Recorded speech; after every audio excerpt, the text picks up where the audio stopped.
नमस्कार दोस्तों, स्वागत है आपका स्टडी फॉर सिविल सर्विसेज में। वीडियो को पूरा देखिए। कोई भी आपका फीडबैक है, कोई सजेशन है, तुरंत वीडियो में कमेंट करके जरूर बताइए। अच्छा लगे तो वीडियो लाइक जरूर कर लीजिए और ऐसे वीडियो लगातार फ्री में पाने के लिए चैनल को तुरंत सब्सक्राइब कर लीजिए और बेल आइकन को जरूर टैप कर लीजिए ताकि आगे भी सारे वीडियो आपको मिलते रहे। यूट्यूब में फॉलो करते हैं तो प्लीज ये वाला फ्री टेलीग्राम चैनल जरूर ज्वाइन कर लीजिएगा। सारे नोटिफिकेशन, सारे अपडेट यहीं पे आते हैं, ध्यान रखिएगा। स्टडी फॉर सिविल सर्विसेज का कोई भी पेड ग्रुप अगर आपको ज्वाइन करना है तो सिर्फ 856480560660897523864455 यही नंबर है हमारे, सिर्फ जहां पे कॉल या व्हाट्सएप कर सकते हैं। इंस्टाग्राम पे हमारा पेज जरूर फॉलो कर लीजिएगा, studyforcivil.services है। ट्विटर पे हमको जरूर फॉलो कर लीजिएगा, @studyforcivils है। दोस्तों, समीक्षा अधिकारी की वैकेंसी आने वाली है, आप सभी ने सुना होगा। और परीक्षा भी जब एक बार वैकेंसी आ जाएगी, फॉर्म भर दिए जाएंगे तो जल्दी ही होगी। तो ऐसे में आपको पहले से तैयार रहना है और तैयारी को रेगुलर बनाए रखने के लिए, कंसिस्टेंट बनाए रखने के लिए ये मॉड्यूल लॉन्च किया गया है। इसका वीडियो वर्जन आप देख रहे हैं और इस वीडियो सीरीज से जुड़े रहने का फायदा ये है कि आप निरंतर अपनी तैयारी को कर पाएंगे। नहीं तो बीच में ब्रेक हो जाने पर न तो पढ़ने में मन लगता है और न पीछे की चीज़ें याद रह पाती। तो शुरू करते हैं। और ये मिक्स फॉर्मेट में आपको मिलेगा, मतलब इसमें थोड़े थोड़े सारी चीज़ों का अंश दिखाई देगा। जैसे भूगोल आप देख रहे हैं, इसके बाद हम थोड़ी सी इकोनॉमी यानी जो अर्थशास्त्र है उसको देखेंगे, थोड़ा हिंदी वाला सेगमेंट देखेंगे। तो शुरू करते हैं। भूगोल जब हम पढ़ते हैं तो उसमें सबसे पहले अपने ही देश का भूगोल जानना जरूरी है, क्योंकि जब हम अपने ही बारे में नहीं जानेंगे तो दुनिया के बारे में जानकर क्या करेंगे। तो भारत को देखिए, हमारा भारतवर्ष जो कि टुकड़े होते होते अब इतना ही बचा है। हर साल हम झंडा फहराते हैं, खुश होते हैं, 15 अगस्त और 26 जनवरी की जो तारीखें हैं उन्हें सेलिब्रेट करते हैं। तो ठीक है, करना चाहिए। लेकिन अगर हम पिछले अपने इतिहास को देखें, मतलब प्राचीन इतिहास से अगर हम पन्ने पलटते हुए आगे बढ़ें तो हमें मालूम होगा कि हम कितने ज़्यादा सिमट गए हैं और कितना पुराना विस्तार हमारा था। खैर, अब जो स्थिति है उसमें अगर हम पड़ोसियों को देखें तो इसमें पाकिस्तान और चीन, ये दोनों हमारे कान के अगल बगल हैं। मतलब भारत का अगर हम ये सिर कह लें तो इधर पाकिस्तान है पश्चिम दिशा में और इधर आपका चीन है। ये छोटा सा हमारा पड़ोसी राज्य है नेपाल, और इसको जरा सा बड़ा कर लेते हैं ताकि आप आराम से देख पाएं। देखिए, ये एकदम नया नवेला नक्शा है। जब भारत पर मौर्य वंश का शासन था, चंद्रगुप्त मौर्य ने अखंड भारत की स्थापना की थी, तो वो अखंड भारत अफगानिस्तान और बलूचिस्तान तक फैला हुआ था। मतलब समझिए कितना ज़्यादा विस्तार था और दक्षिण में भी इसका अच्छा खासा प्रभाव था। अब यहाँ पाकिस्तान ये हमारा पड़ोसी और पहले ये भारत का ही हिस्सा हुआ करता था। जम्मू कश्मीर एक पूरा राज्य था, ये पूरा एरिया जम्मू कश्मीर था। लेकिन हाल फिलहाल के जो परिवर्तन है उसमें विशेष राज्य का दर्जा वापस लेके इसे केंद्र शासित प्रदेश में तब्दील कर दिया गया और इसके दो हिस्से कर दिए गए। एक हो गया लद्दाख जो कि बड़ा है, ठीक है, इसमें बड़ा टुकड़ा है, और बाकी जो छोटा भाग बचा वो है जम्मू कश्मीर। बाकी राज्यों को आप जानते ही हैं। पंजाब एक बहुत बड़ा प्रोविंस हुआ करता था, तो उसका आधा से अधिक पार्ट यानी मैक्सिमम पार्ट जो है वो तो पश्चिमी पाकिस्तान में चला गया। जो बचा हुआ हिस्सा था उसमें भी बाद में विभाजन होता है। तो जो हिंदी भाषी क्षेत्र था, यहाँ पे आप देखें, जो हिंदी भाषी क्षेत्र था वो हरियाणा के तौर पे अलग हो जाता है। हिमालयी राज्यों में अगर हम देखें तो हिमाचल है, हिमालय के अंचल में बसा हुआ। और ये जो उत्तराखंड है ये पहले उत्तरांचल के नाम से उत्तर प्रदेश का हिस्सा हुआ करता था, और इसका जब बंटवारा हुआ तो कुछ समय तक ये उत्तरांचल के नाम से ही नया राज्य दिखाई देता है और बाद में उत्तराखंड बन जाता है। तो फिलहाल आप देख रहे हैं। इसके बाद आप राजस्थान को देख रहे हैं, जो कि क्षेत्रफल के लिहाज से सबसे बड़ा राज्य है। बगल में ये हमारा उत्तर प्रदेश है, देख रहे हैं आप, बॉर्डर लगता है इसका। ये है मध्य प्रदेश, भारत का दिल इसको कहा जाता है, टाइगर स्टेट भी कहा जाता है, सोया स्टेट भी कहा जाता है, मतलब सोयाबीन के प्रोडक्शन के मामले में। गुजरात को आप देख रहे हैं, ये पोर्ट सिटी पहले से ही हुआ करता था, आप जानते ही हैं, भृगु कक्ष वाला जो भड़ौच का बंदरगाह वाला एरिया।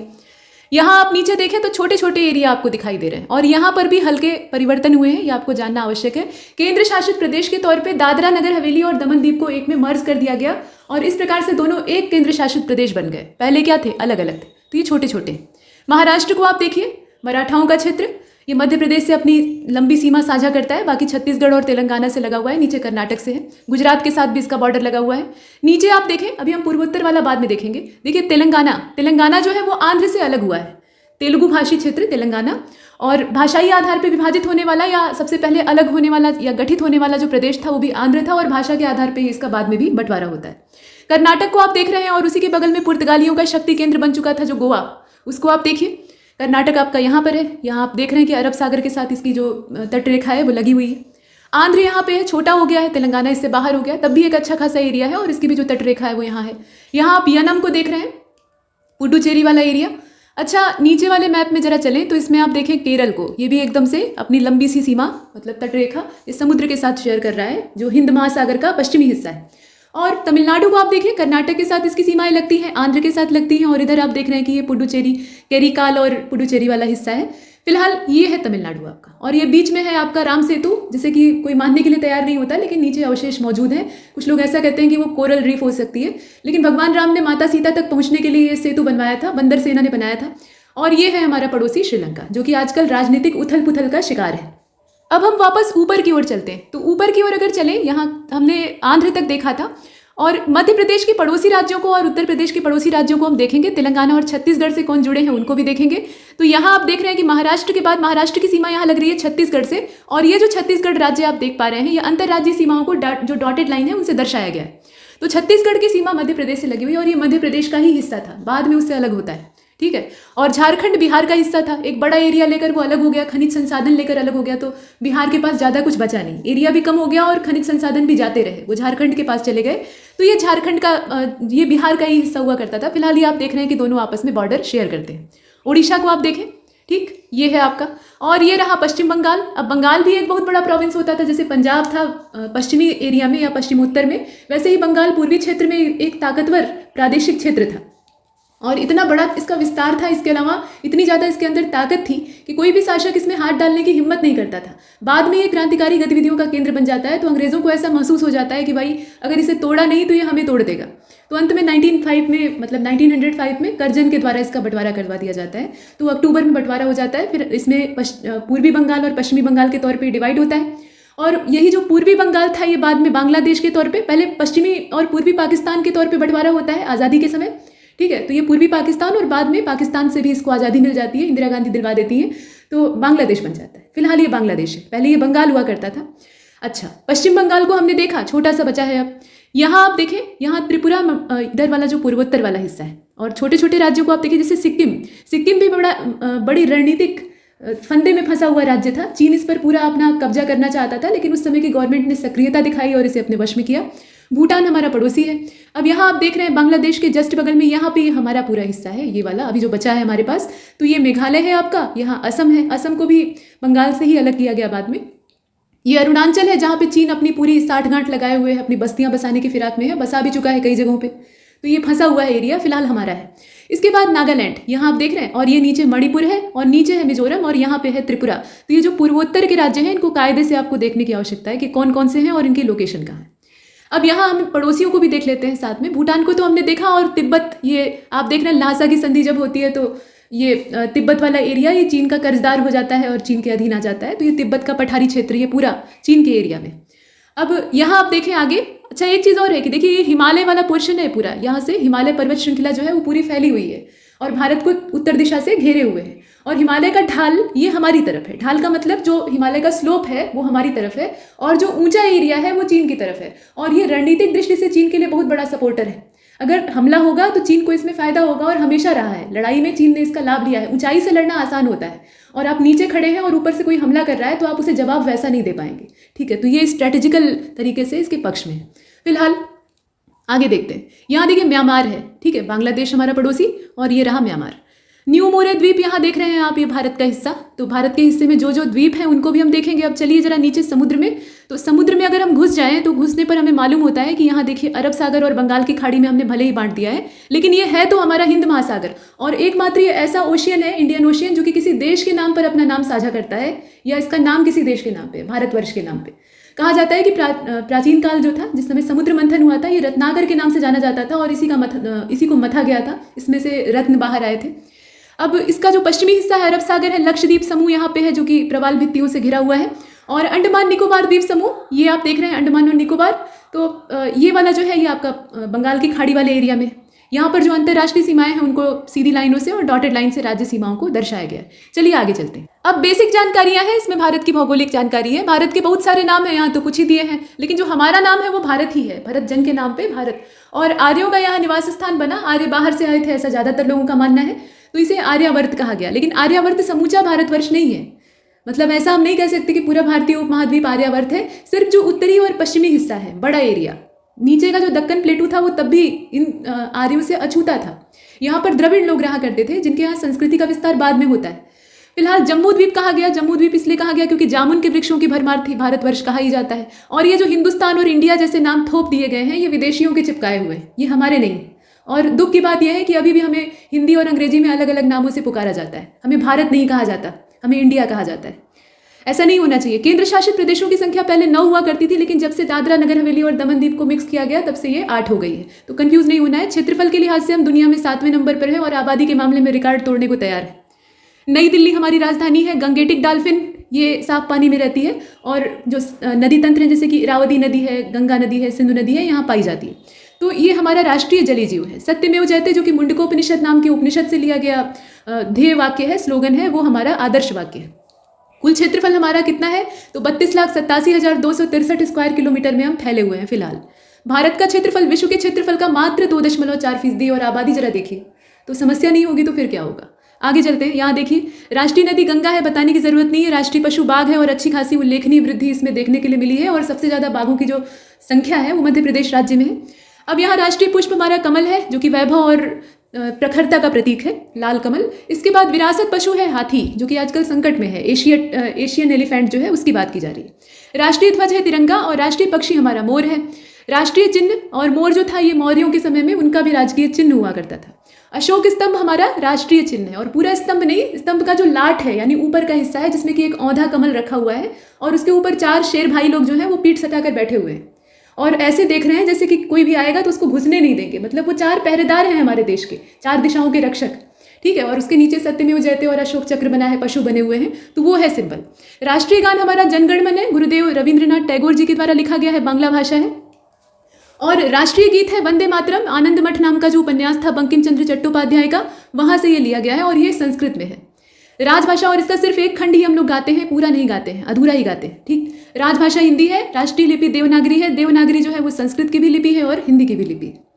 जनसंख्या के लिहाज से हम दुनिया में दूसरे स्थान पे है। महिला आबादी अब यह 2011 का ही सेंसस अभी घिस रहा है, तो फिलहाल इसे आप देखें 58,75,84,719 ये महिला आबादी है। और ग्रामीण जनसंख्या की अगर हम बात कर लें तो यहाँ जो ग्रामीण आबादी है वो अच्छी खासी थी 2011 के सेंसस के अकॉर्डिंग। अभी 2021 वाला जो डाटा अभी 2023 में आने की उम्मीद दिखाई दे रही है कोविड की वजह से, तो उसमें देखेंगे आपकी ग्रामीण आबादी का प्रतिशत घटेगा और ये चिंतनीय बात है, लोग गाँव से पलायन कर रहे हैं। फिलहाल 68.8% ये है। दशकीय जनसंख्या वृद्धि दर 17.7 है और 2001 से लेकर 2011 एक डिकेडल गणना होती है आमतौर पर। जनसंख्या घनत्व अच्छा खासा है, जब क्षेत्रफल कम है और आबादी ज़्यादा है तो ये तो सोचने वाली बात है कि घनी आबादी होगी। तो 382 मतलब व्यक्ति जो हैं वो 1 वर्ग किलोमीटर के दायरे में रहते हैं। 1 स्क्वायर किलोमीटर क्षेत्रफल में इतने आदमी औसतन रहा करते हैं अपने देश में, सोच कर देखिए।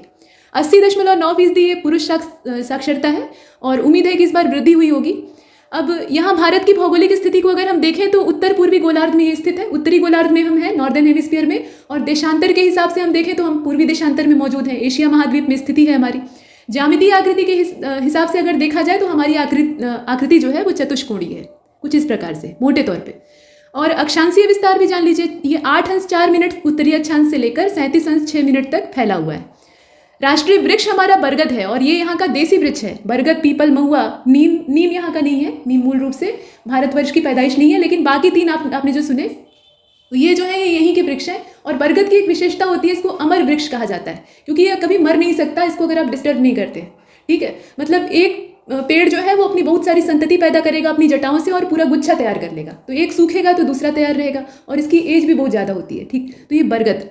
और इसके बाद देशांतरीय विस्तार, और जितने भी फाइकस प्लांट्स होते हैं वो बड़े जीवट होते हैं, मतलब आप सीमेंट की दीवार बनवा दीजिए उसमें भी उगाएंगे। देशांतरीय विस्तार की बात करें वो तो अक्षांशीय विस्तार आपने देखा था, 68 अंश 7 मिनट पूर्वी देशांतर से लेकर इसका जो विस्तार है वो है 97 अंश, यहाँ आप देख रहे हैं 97 अंश 25 मिनट। ये जो सिंगल डैश आप देख रहे हैं ना ये मिनट को दर्शाता है और यहीं पर अगर डबल डैश रहे तो ये सेकंड को दर्शाएगा, जो कि नहीं दिया है।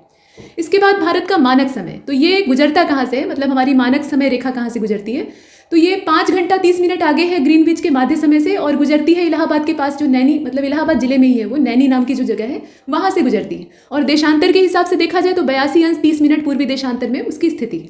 भौगोलिक विस्तार अगर हम उत्तर से दक्षिण देखें, जिसे कि हम लंबाई कहते हैं, ज़्यादा जो होता है उसको हम लंबाई मान लेते हैं, जो कम होता है उसको चौड़ाई, तो लंबाई जो है वो थोड़ी सी ज़्यादा है। 3214 किलोमीटर हमारा देश लंबा है। और पूर्व से पश्चिम हम जब चौड़ाई नापते हैं अरुणाचल से गुजरात तक, तो वो जो चौड़ाई है वो 2933 किलोमीटर है। स्थलीय सीमा हमारी कितनी है तो 15,200 किलोमीटर और जलीय सीमा 7,516.6 टू बी एग्जैक्ट। जलवायु हमारी मानसूनी प्रकार की है, गर्म जलवायु है और ज़्यादातर जो हमारे देश के हिस्से हैं वहाँ एक्सट्रीम कंडीशन पाई जाती है, मतलब गर्मी पड़ेगी तो खूब ही पड़ेगी, बरसात होगी तो भरपूर होगी। हालांकि भारत विविधताओं से भरा हुआ देश है, जितने भिन्न भिन्न उच्चावच हैं, जितने रंग बिरंगे लोग हैं, वैसी ही रंग बिरंगी जलवायु है। मतलब भारत अपने आप में एक समूचा विश्व है, ये पंडित जवाहरलाल नेहरू का कथन था जो कि उन्होंने डिस्कवरी ऑफ इंडिया में लिखा है और ये गलत नहीं है।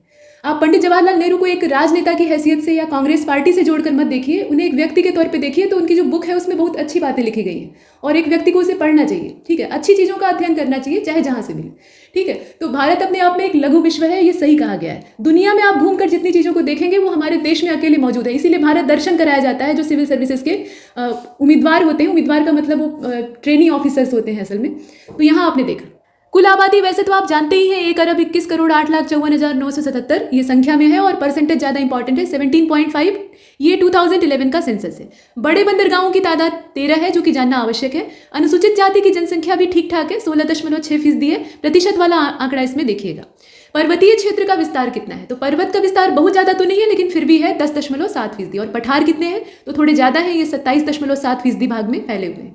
कर्क रेखा लगभग भारतवर्ष के मध्य से गुजरती है और इसमें इसकी जद में 8 राज्य आते हैं। मित्र पर गमछा झाड़, इसका आप ट्रिक पढ़ते हैं या कुछ और भी ट्रिक हो सकती है आप जिससे याद करना चाहें। तो ये 8 राज्य कौन कौन से हैं? झारखंड है, पश्चिम बंगाल है, त्रिपुरा है, मिजोरम है, गुजरात, राजस्थान, मध्य प्रदेश और छत्तीसगढ़। ये आपने देखा। अब टेबुलर फॉर्म में जो जानकारियां आपने देखी हैं उसी को यहाँ थोड़ा रिटन फॉर्मेट में देख लीजिए। तो अक्षांशीय देशांतरीय विस्तार से जुड़े हुए कुछ महत्वपूर्ण तथ्य हैं। भारत विशाल देश है, ठीक है, विशाल हम मानते हैं। उत्तरी गोलार्ध में है, पूर्वी देशांतर में है। मुख्य भाग जो है वो इसमें आप देख रहे हैं वही चीज़ दी हुई है। 8 अंश 4 मिनट उत्तर से लेकर, मतलब उत्तरी अक्षांश की जो स्थिति है वहाँ से 37 अंश 6 मिनट उत्तरी अक्षांश में ये स्थित है। देशांतर के हिसाब से आपने देख ही लिया था, 68 अंश 7 मिनट से लेकर 97 अंश 25 मिनट, वही घिसी हुई बात है।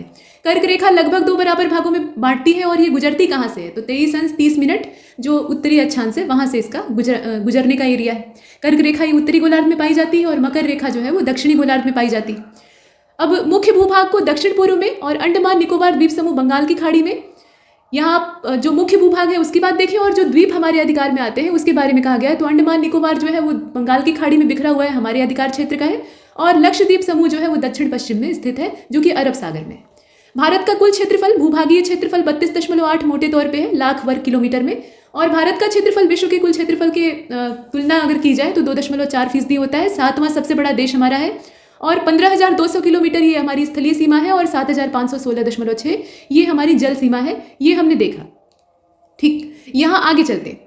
यहाँ देखिए भारत के उत्तर पश्चिम, उत्तर तथा उत्तर पूर्वी सीमा पर जो वलित पर्वत है वो पाया जाता है। वलित पर्वत का मतलब क्या कि जो पृथ्वी की सतह थी वहाँ पर अंदर से जो बल लगते हैं, अंतरजातीय बल कहे जाते हैं, बहिर्जातीय बल कहे जाते हैं। तो उन्हें आप ज्योग्राफी में पढ़ते हैं, उनकी वजह से फोल्ड पड़ जाते हैं, जमीन की सतह सिकुड़ जाती है। और जो फोल्ड पड़ते हैं वो कोई ऐसे वैसे कपड़े की सिलवटें नहीं होती हैं, वो जमीन पर पड़ने वाली सिलवटें होती हैं। तो वहाँ मोटी मोटी जो सिलवटें हैं वो ऊंचाई ले लेती हैं और इस प्रकार से बना है हिमालय। आप जानते ही हैं कि यूरेशियन प्लेट के साथ हमारा टकराव हुआ था और बीच में जो टेथिस सागर है वो पिचक गया, मतलब उठ गया, पिचका नहीं उठ गया, उसको कहना ज़्यादा सही रहेगा।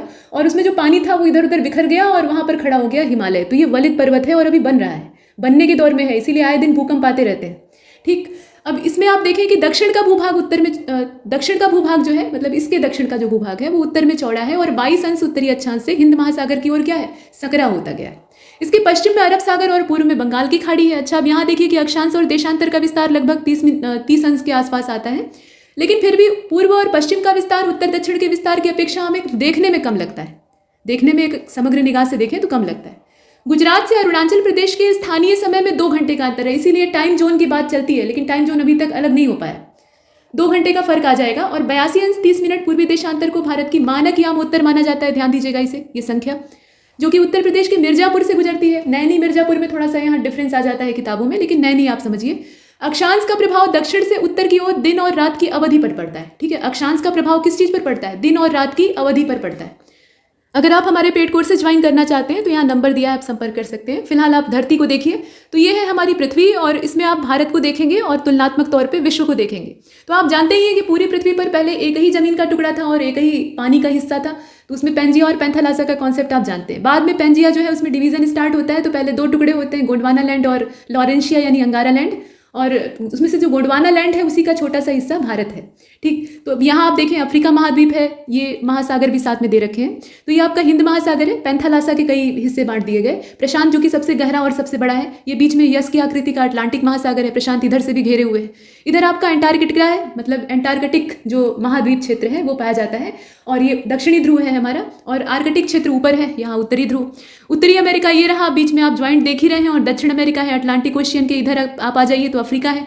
अफ्रीका से 3 रेखाएं गुजरती हैं, कौन कौन सी गुजरती हैं बताइएगा।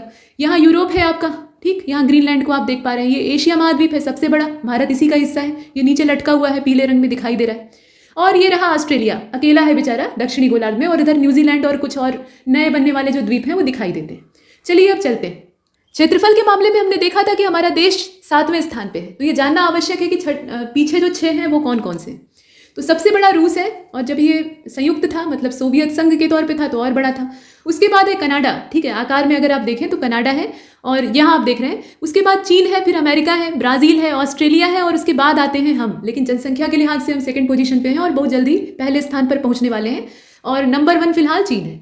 भूपृष्ठ पर विषुवत रेखा से उत्तर और दक्षिण दिशा में किसी भी बिंदु पर पृथ्वी के केंद्र से जो हम दूरी नापते हैं उसको हम कहते हैं, और ये कोणीय दूरी होती है, एंगुलर डिस्टेंस होती है, इसको हम कहते हैं अक्षांश। ठीक, केंद्र से नापी जाती है, ये ध्यान दीजिएगा, पृथ्वी का जो केंद्र है वहां से नापी जाती है। अब केंद्र में कोई गया नहीं है, ये सब इमेजिनेशन है। अक्षांश रेखाएं काल्पनिक रेखाएं होती है, कोई पेंसिल लेकर पृथ्वी पर खींचा नहीं है, और ये पृथ्वी के चारों ओर पूर्व से पश्चिम दिशा में विषुवत रेखा जो हमारा इक्वेटर है 0 डिग्री वहां से समानांतर होती है। समानांतर रेखाओं का मतलब आप जानते हैं ना, वो आपस में कभी मिलती नहीं है, अनंत तक ऐसे ही पैरेलल चली जाती है और बीच की दूरी कभी भी कम नहीं होती है।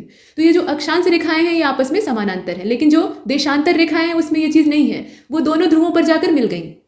अक्षांश को अंशों, मिनटों और सेकंडों में दर्शाया जाता है, अंश में, मिनट में और सेकंड में।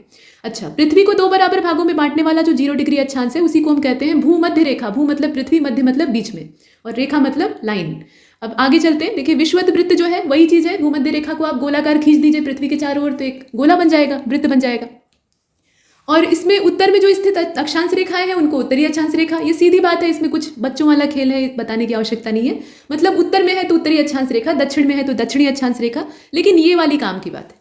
एक अंश के अंतराल पर अगर अक्षांश रेखाओं को हम खींचते हैं, ध्यान से देखिएगा, एक अंश के अंतराल पर खींचते हैं तो उत्तरी गोलार्ध में कुल जो अक्षांश रेखाएं हैं उनकी संख्या होती है 89, और दक्षिणी गोलार्ध में भी उतनी ही होंगी, उसमें बढ़ थोड़े ही जाएंगे। ठीक है, तो 89 जो है वो उत्तरी गोलार्ध में और 89 दक्षिणी गोलार्ध में, ये याद रखिएगा।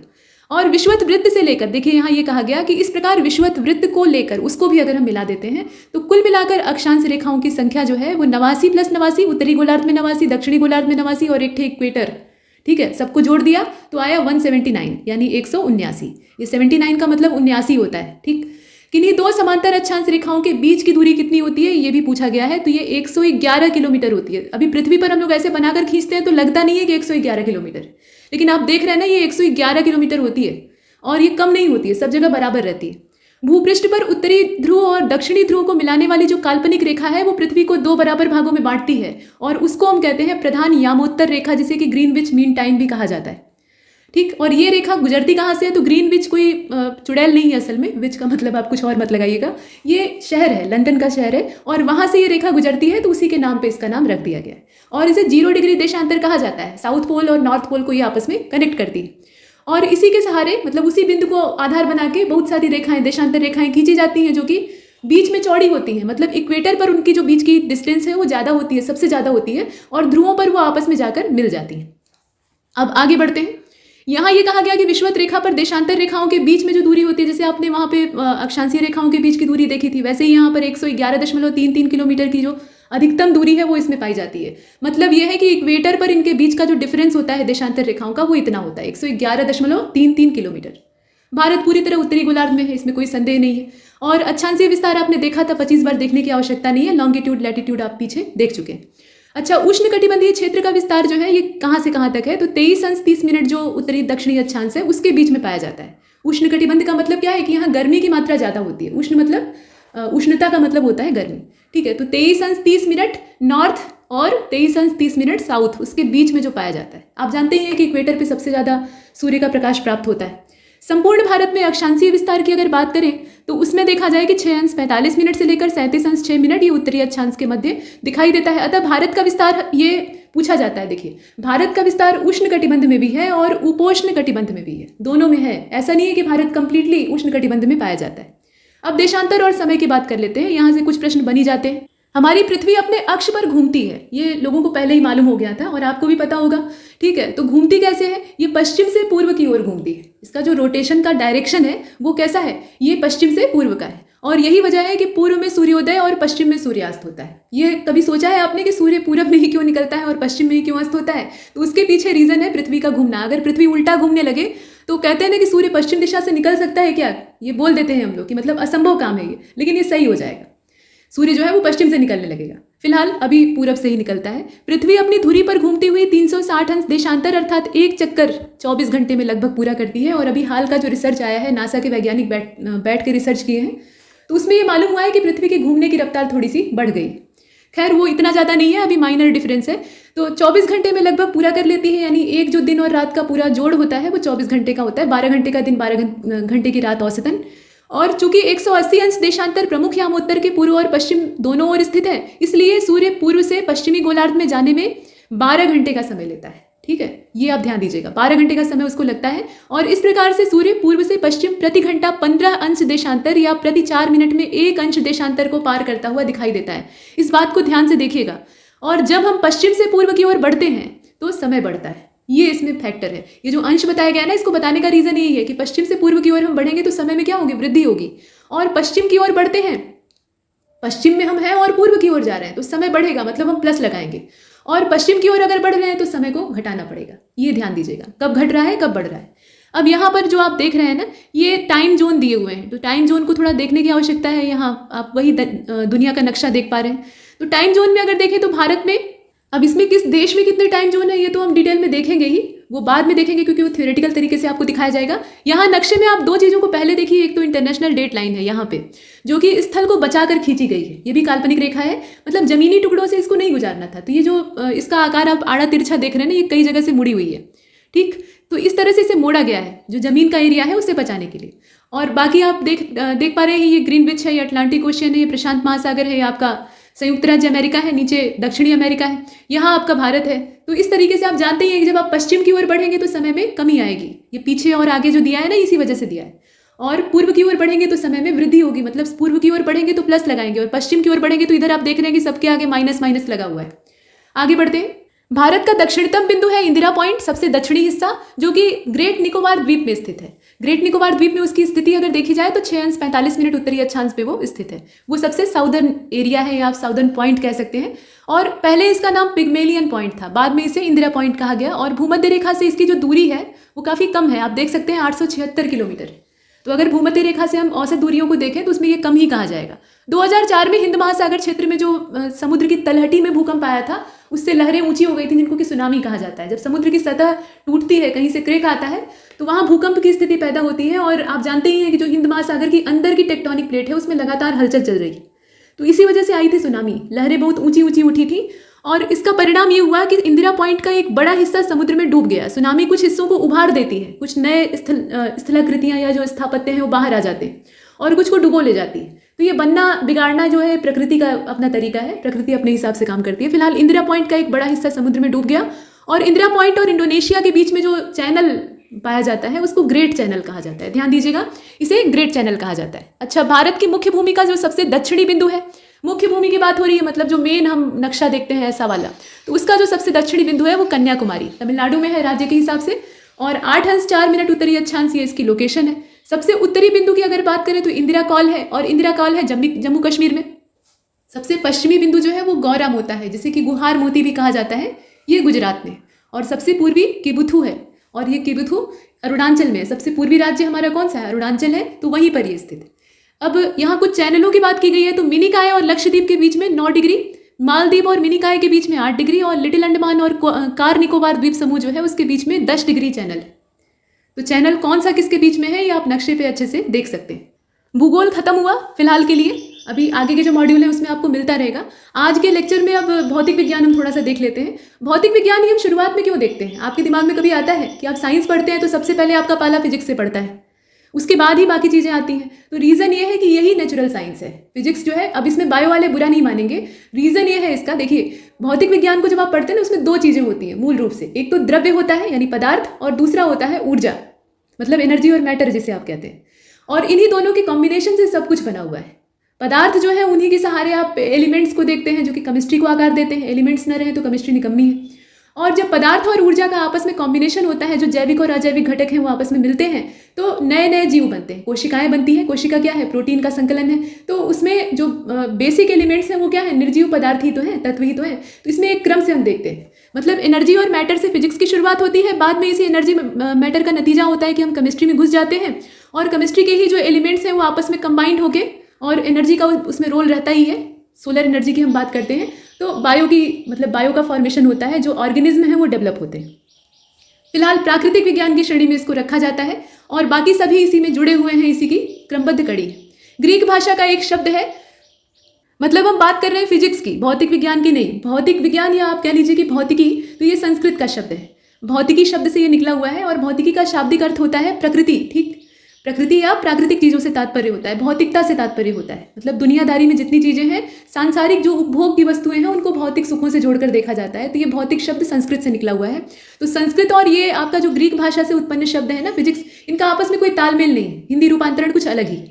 अब इस विषय की यथार्थ परिभाषा आप नहीं दे सकते, मतलब संभव नहीं है, असल में यही बात है। कोई भी परिभाषा देने के लिए कहे तो आप किताब में रटी रटाई परिभाषाएं दे देते हैं, लेकिन वो असल में होती नहीं, लेकिन आवश्यक भी नहीं है। क्या ज़रूरत है इसमें फंसे, तो छोड़ दीजिए। चलिए अब इसमें मापन और मात्रक को देख लेते हैं। तो मापन और मात्रक यहीं से भौतिक विज्ञान की शुरुआत होती है। जब भौतिक राशियाँ आती हैं तो उनको नापने की आवश्यकता महसूस होती है, और जब नाप लेते हैं तो उनको एक सीमाबद्ध या एक कैटेगरी में डालने की आवश्यकता होती है, तो इसलिए हम मात्रक चुनते हैं।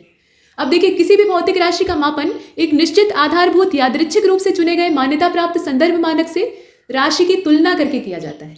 ठीक है, मतलब एक मानक हम पहले से तय किए रहते हैं और उसी से उस भौतिक राशि को हम तुलना करते हैं, और तुलना करने पर जो संख्यात्मक मान हमें प्राप्त होता है वो होता है उसका मान, और उसी के साथ हम जोड़ देते हैं उस राशि के लिए मात्रक।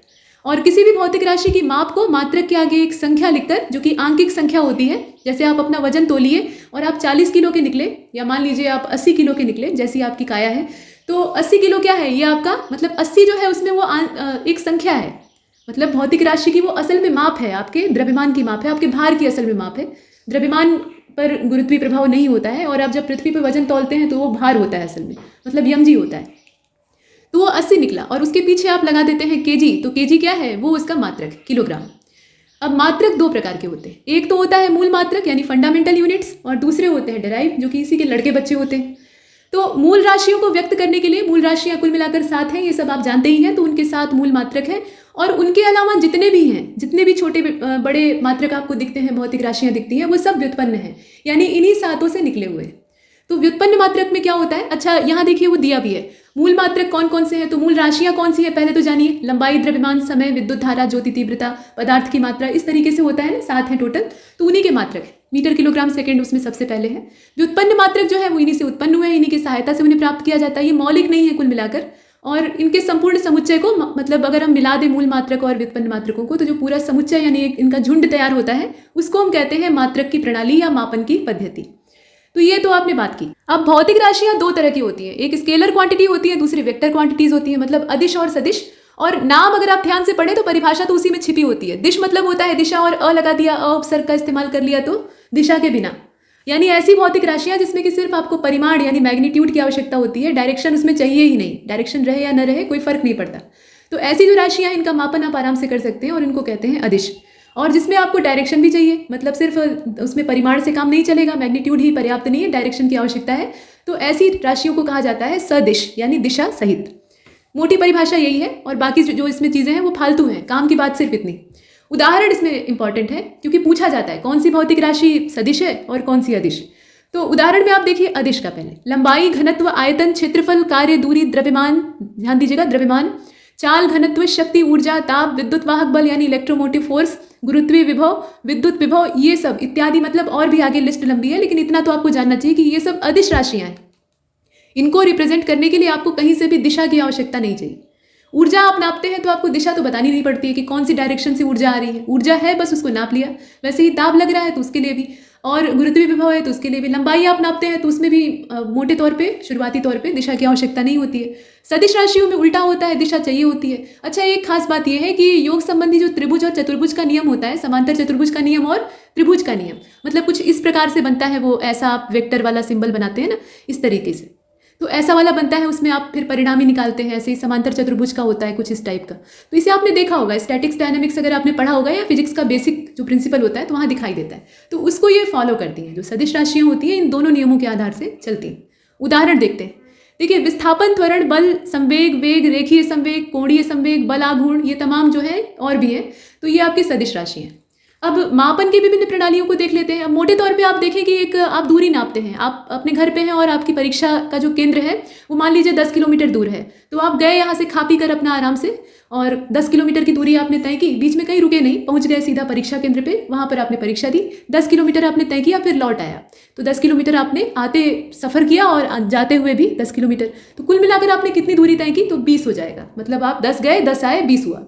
लेकिन अगर विस्थापन निकालें तो विस्थापन में ये होगा कि फिर आप जा रहे हैं यहाँ से, इस दिशा में जा रहे हैं 10 किलोमीटर, फिर उसी दिशा में बिना कोई डायरेक्शन चेंज किए आप आ जा रहे हैं 10 किलोमीटर। तो इधर वाला +10 और इधर वाला -10, यानी बराबर आया 0। तो आपने कुछ नहीं तय किया, मतलब आपका विस्थापन जो है वो 0 है। तो ये है दिशा का महत्व। विस्थापन एक सदिश राशि है और दूरी एक अदिश राशि है, ये फर्क होता है। अब यहाँ पर मापन की विभिन्न प्रणालियों को देखिए। अब इसमें हम देखेंगे मापन की प्रणालियों में सबसे पहले तो MKS को, भौतिक राशियों को नापने के कई तरीके होते हैं, लोगों ने अपने अपने तरीके ईजाद किए। तो हम अभी फिलहाल जो इस्तेमाल कर रहे हैं वो SI पद्धति है, जो कि MKS का ही एक परिवर्धित संस्करण कहा जा सकता है। अब MKS को पढ़ना आसान है, इसमें नाम में ही परिभाषा छिपी है, मीटर किलोग्राम सेकंड, यानी मीटर किलोग्राम सेकंड वाले जो मात्रक है उनके आधार पर चलने वाली पद्धति, जिसमें कि लंबाई को मीटर में नापा जाए, द्रव्यमान को किलोग्राम में और समय को सेकंड में, तो उसको हम कहेंगे MKS। औद्योगिक और इंजीनियरिंग के क्षेत्र में इसका इस्तेमाल किया जाता है। सेंटीमीटर ग्राम सेकंड भी हम इस्तेमाल करते हैं। ग्राम में हम चीज़ों को नापते हैं, मतलब उसका द्रव्यमान, माफ कीजिए, भार नापते हैं, और सेकंड में हम समय को नापते हैं, और सेंटीमीटर में क्या करते हैं? लंबाई को नापते हैं। ये छोटा मात्रक होता है और इसे हम कहते हैं फ्रांसीसी प्रणाली या मीट्रिक प्रणाली। ध्यान दीजिएगा, इसी का दूसरा नाम है ये। अब फुट पाउंड सेकंड उतना प्रचलन में नहीं है, लेकिन जानना आवश्यक है, तो इसमें इसे FPS कहा जाता है। अब इसमें क्या होता है, फुट जो है वो लंबाई का मात्रक बन जाता है, द्रव्यमान के लिए या भार के लिए हम पाउंड का इस्तेमाल करते हैं, और समय के लिए हम सेकंड का इस्तेमाल करते हैं। इसको ब्रिटिश प्रणाली कहा जाता है, और पहले के समय में इंग्लैंड में इसका ज़्यादा इस्तेमाल होता था। मूल मात्रकों की जो SI प्रणाली है वो असल में MKS का ही परिवर्धित संस्करण है, और इसका पूरा नाम आपको जानना ही होगा, सिस्टम इंटरनेशनल दी यूनिट्स।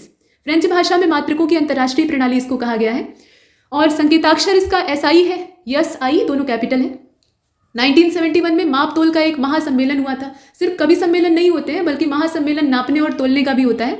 तो उसमें सम्मेलन में बहुत सारे वैज्ञानिक और तकनीकी औद्योगिक जानकार इकट्ठे होते हैं, और अंतर्राष्ट्रीय स्तर पर सलाह मशवरा होता है। वहाँ पे SI को सब लोग एक्सेप्ट करते हैं कि ये तो क्षेत्रवार हो गया ना, कि फिर आप FPS जो है कहीं और इस्तेमाल कर रहे हैं, CGS कहीं और इस्तेमाल हो रही है। तो ये क्षेत्र के हिसाब से मापन की अलग अलग प्रणालियाँ हैं। जबकि आप अगर एकाकार कर दें सबको, यानी सबकी नापने की एक ही पद्धति हो, सब एक तरीके से नापे, तो आसानी होगी। क्योंकि अब वैश्वीकरण का समय चल रहा है, तो ऐसे में हम दुनिया से कट के अलग अलग नापने का तरीका नहीं इस्तेमाल कर सकते। तो सभी के लिए जो मान्य पद्धति है उसको SI के तौर पे डेवलप किया गया, जो कि मूल रूप से MKS ही है। अब इसके बाद आप आगे चलें। 7 मूल मात्रक और 2 पूरक मात्रकों के आधार पर ये चलती है। 7 मूल राशियाँ होती हैं पहले तो, और जिनका कि जिक्र आपको पीछे किया। लंबाई, द्रव्यमान, समय, विद्युत धारा, थर्मोडायनेमिक टेम्परेचर यानी ऊष्मागतिक ताप, और साथ में पदार्थ की मात्रा और ज्योति तीव्रता। ठीक, इनका मूल मात्रक भी देख लीजिए और प्रतीक भी देख लीजिए। लंबाई का मात्रक मीटर है, द्रव्यमान का किलोग्राम, समय का सेकंड, ये हर जगह सेकंड ही रहता है, और धारा का एम्पियर है। थर्मोडायनेमिक टेम्परेचर यानी ऊष्मागतिकी ताप, मोटे तौर पे ताप केल्विन होता है इसका। पदार्थ की मात्रा का मोल होता है, जो कि फिजिकल केमिस्ट्री में जो अनुमापन होता है, वॉल्यूमेट्रिक एनालिसिस, उसमें इस्तेमाल होता है। ज्योति तीव्रता का होता है कैंडेला। इसको रिप्रेजेंट कैसे करते हैं? कैपिटल M से हम मीटर को रिप्रेजेंट करेंगे, कैपिटल K और स्मॉल g, इससे हम व्यक्त करेंगे द्रव्यमान को, और जो स्मॉल s होता है उससे हम व्यक्त करेंगे सेकंड को।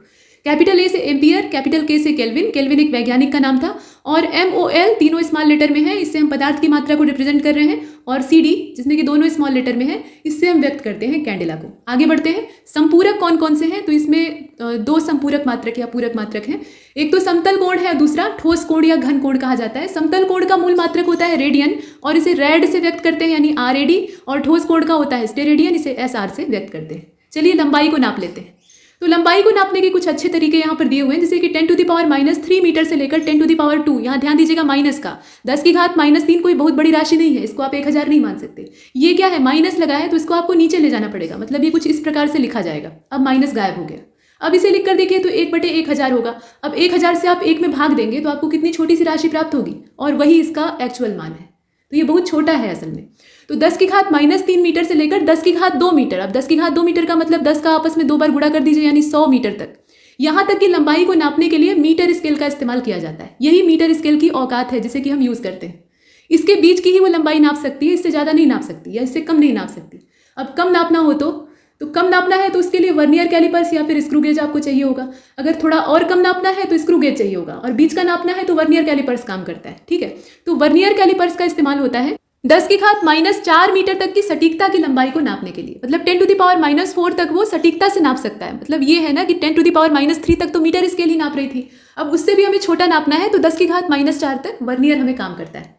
और उससे छोटा हो जाए तो 10⁻⁻5 मीटर तक अगर चला जाए, मतलब कुछ इस प्रकार से हम लिखेंगे उसे, एक के आगे 5 जीरो लगाइए वो भी नीचे, और इससे डिवाइड करिए एक को, तो कितनी छोटी सी संख्या प्राप्त होगी। तो वहां तक लंबाई को नापने का काम कौन करता है? स्क्रू गेज करता है, या फिर हम स्पेरोमीटर का भी इस्तेमाल करते हैं। उम्मीद है कि आपने वर्नियर कैलिपर्स और स्क्रू गेज की शक्ल देखी होगी।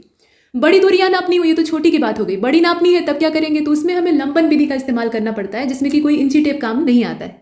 बड़ी दूरियों का मतलब यह है कि अब आप ग्रहों के बीच की दूरी नाप रहे हैं, 2 तारों के बीच की दूरी नाप रहे हैं, आकाश गंगाओं के बीच की दूरी नाप रहे हैं, तो उसकी बात हो रही है। आगे बढ़ते हैं, मीटर पैमाना इसमें लगा नहीं सकते हैं, ये तो कॉमन सेंस है। द्रव्यमान को कैसे नापेंगे? तो द्रव्यमान जो है एक स्थिर चीज है, वो परिवर्तित नहीं होता है, जिस वस्तु का जितना है उतना ही रहेगा, और परिवर्तन सिर्फ भार में होता है क्योंकि वो गुरुत्वीय प्रभाव के अधीन आता है। तो ये पदार्थ का आधारभूत गुण है, किसी भी ताप, दाब या दिक्काल की अवस्थिति में इसको परिवर्तित नहीं किया जा सकता है। दिक्काल का मतलब दिशा और काल होता है, हिंदी भी जानना आवश्यक है क्योंकि एक पेपर हिंदी का है। द्रव्यमान का एसआई मात्रक किलोग्राम है, केजी से डिनोट किया जाता है, ये पुरानी चर्चा है, और मापतोल ब्यूरो के द्वारा इसका जो मानक है उसको स्वीकार किया गया है, और बहुत सारी प्रयोगशालाओं में ये अवेलेबल है, मतलब भारत के पास भी है। भारत में ये दिल्ली में रखा हुआ है, राष्ट्रीय भौतिकी प्रयोगशाला जो है, नेशनल फिजिक्स लैब, वहां पे है। समय का मापन कैसे करते हैं? तो 1 सेकंड की परिभाषा आपको पता होनी चाहिए। 1 सेकंड वह समय अंतराल है जिसमें कि परमाणु घड़ी में सीजियम 133, ध्यान दीजिएगा ये समस्थानिक है सीजियम का, सीजियम 133 9,19,26,31,770 कंपन करता है। तो ये जो लंबा वाला मोबाइल नंबर है ना, ये असल में कंपनों की संख्या है, और इतने कंपनों के बराबर हम 1 सेकंड के समय अंतराल को रिकॉर्ड करते हैं। तो यहाँ तुलनात्मक अध्ययन किया जाता है, कहने का मतलब ये। तो वो लंबी सी संख्या आपको नहीं याद करनी है, जानकारी बस होनी चाहिए। सीजियम परमाणु के जो आवर्ती कंपन होते हैं उस पर इसको आधारित करके किया जाता है, और ये भी कई सारी प्रयोगशालाओं में। अब इसके बाद यहाँ पर दाब की बात की गई है, तो 1 पास्कल में 1 न्यूटन पर मीटर स्क्वायर, ये तो परिभाषा, मतलब जो पैमाना है वो हो गया। दाब होता क्या है? पहली चीज तो ये स्केलर क्वांटिटी है इसकी परिभाषा में, और किसी सतह पर समतल इकाई क्षेत्रफल पर जो लगने वाला बल होता है, ध्यान दीजिए, समतल इकाई क्षेत्रफल पर जो लगने वाला बल होता है उसको हम कहते हैं दाब। तो दाब क्या है? एक परोक्ष बल ही है असल में, और दाब का मात्रक न्यूटन पर मीटर स्क्वायर होता है, जिसे कि पास्कल भी कहा जाता है, और 1 पास्कल बराबर होता है 1 न्यूटन मीटर स्क्वायर के, मतलब दोनों बात एक ही है। पास्कल एक वैज्ञानिक का नाम था और न्यूटन भी वैज्ञानिक का नाम था। वायुमंडलीय दाब का जो गैर एसआई मात्रक है, एसआई की नहीं बल्कि गैर एसआई मात्रक की बात करें तो वो बार है, जो कि इस्तेमाल होता है 10⁵5 न्यूटन पर मीटर स्क्वायर के बराबर होता है, यानी एक बार में 10⁵5 पास्कल या 10⁵5 न्यूटन पर मीटर स्क्वायर होता है। ये एसआई मात्रक के तौर पे अगर इसे कन्वर्ट किया जाए। अब इसके बाद देखते हैं डायमेंशंस को, यानी विमाओं को। तो भौतिक राशि में जो विमाएं हैं वो असल में क्या है? पावर्स हैं, यानी घाते हैं, और इन्हें उस राशि के मात्रक को व्यक्त करने के लिए जो मूल मात्रक होते हैं, ध्यान दीजिएगा, मूल मात्रकों पर ये लगती हैं, व्युत्पन्न मात्रकों पर ये कभी नहीं लगेंगे। तो मूल मात्रकों के ऊपर इन्हें लगाया जाता है, और सारे जो मात्रक हैं उनको रिप्रेजेंट करने के लिए हम कैपिटल लेटर का इस्तेमाल करते हैं। एम से हम व्यक्त करते हैं, कैपिटल एम से हम व्यक्त करते हैं द्रव्यमान को, कैपिटल एल से हम व्यक्त करते हैं लंबाई को, कैपिटल टी से हम व्यक्त करते हैं ताप को, और ये महाशय कौन है? तो ये टेम्परेचर को व्यक्त करने का मात्रक है, और इसको हम कहते हैं थीटा। ठीक है, और ये इसका स्मॉल लेटर है, थीटा ऐसे लिखा जाता है, थोड़ा सा डिजाइनदार।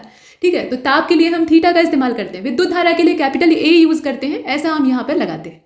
और इससे जो सूत्र तैयार होता है घातों वाला, उसको हम कहते हैं विमीय सूत्र। जैसे कि बल का विमीय सूत्र mLT⁻⁻2 है, और जब हम पूरी विमा लिख लेते हैं तो उसके बाद उन्हें एक बड़े ब्रैकेट में ऐसे स्क्वायर ब्रैकेट जो होता है उसमें बंद कर देते हैं। और कार्य का विमीय सूत्र क्या होता है? तो आप जानते ही हैं, mL²T⁻²। गतिज ऊर्जा और स्थितिज ऊर्जा का भी सेम यही विमीय सूत्र होता है।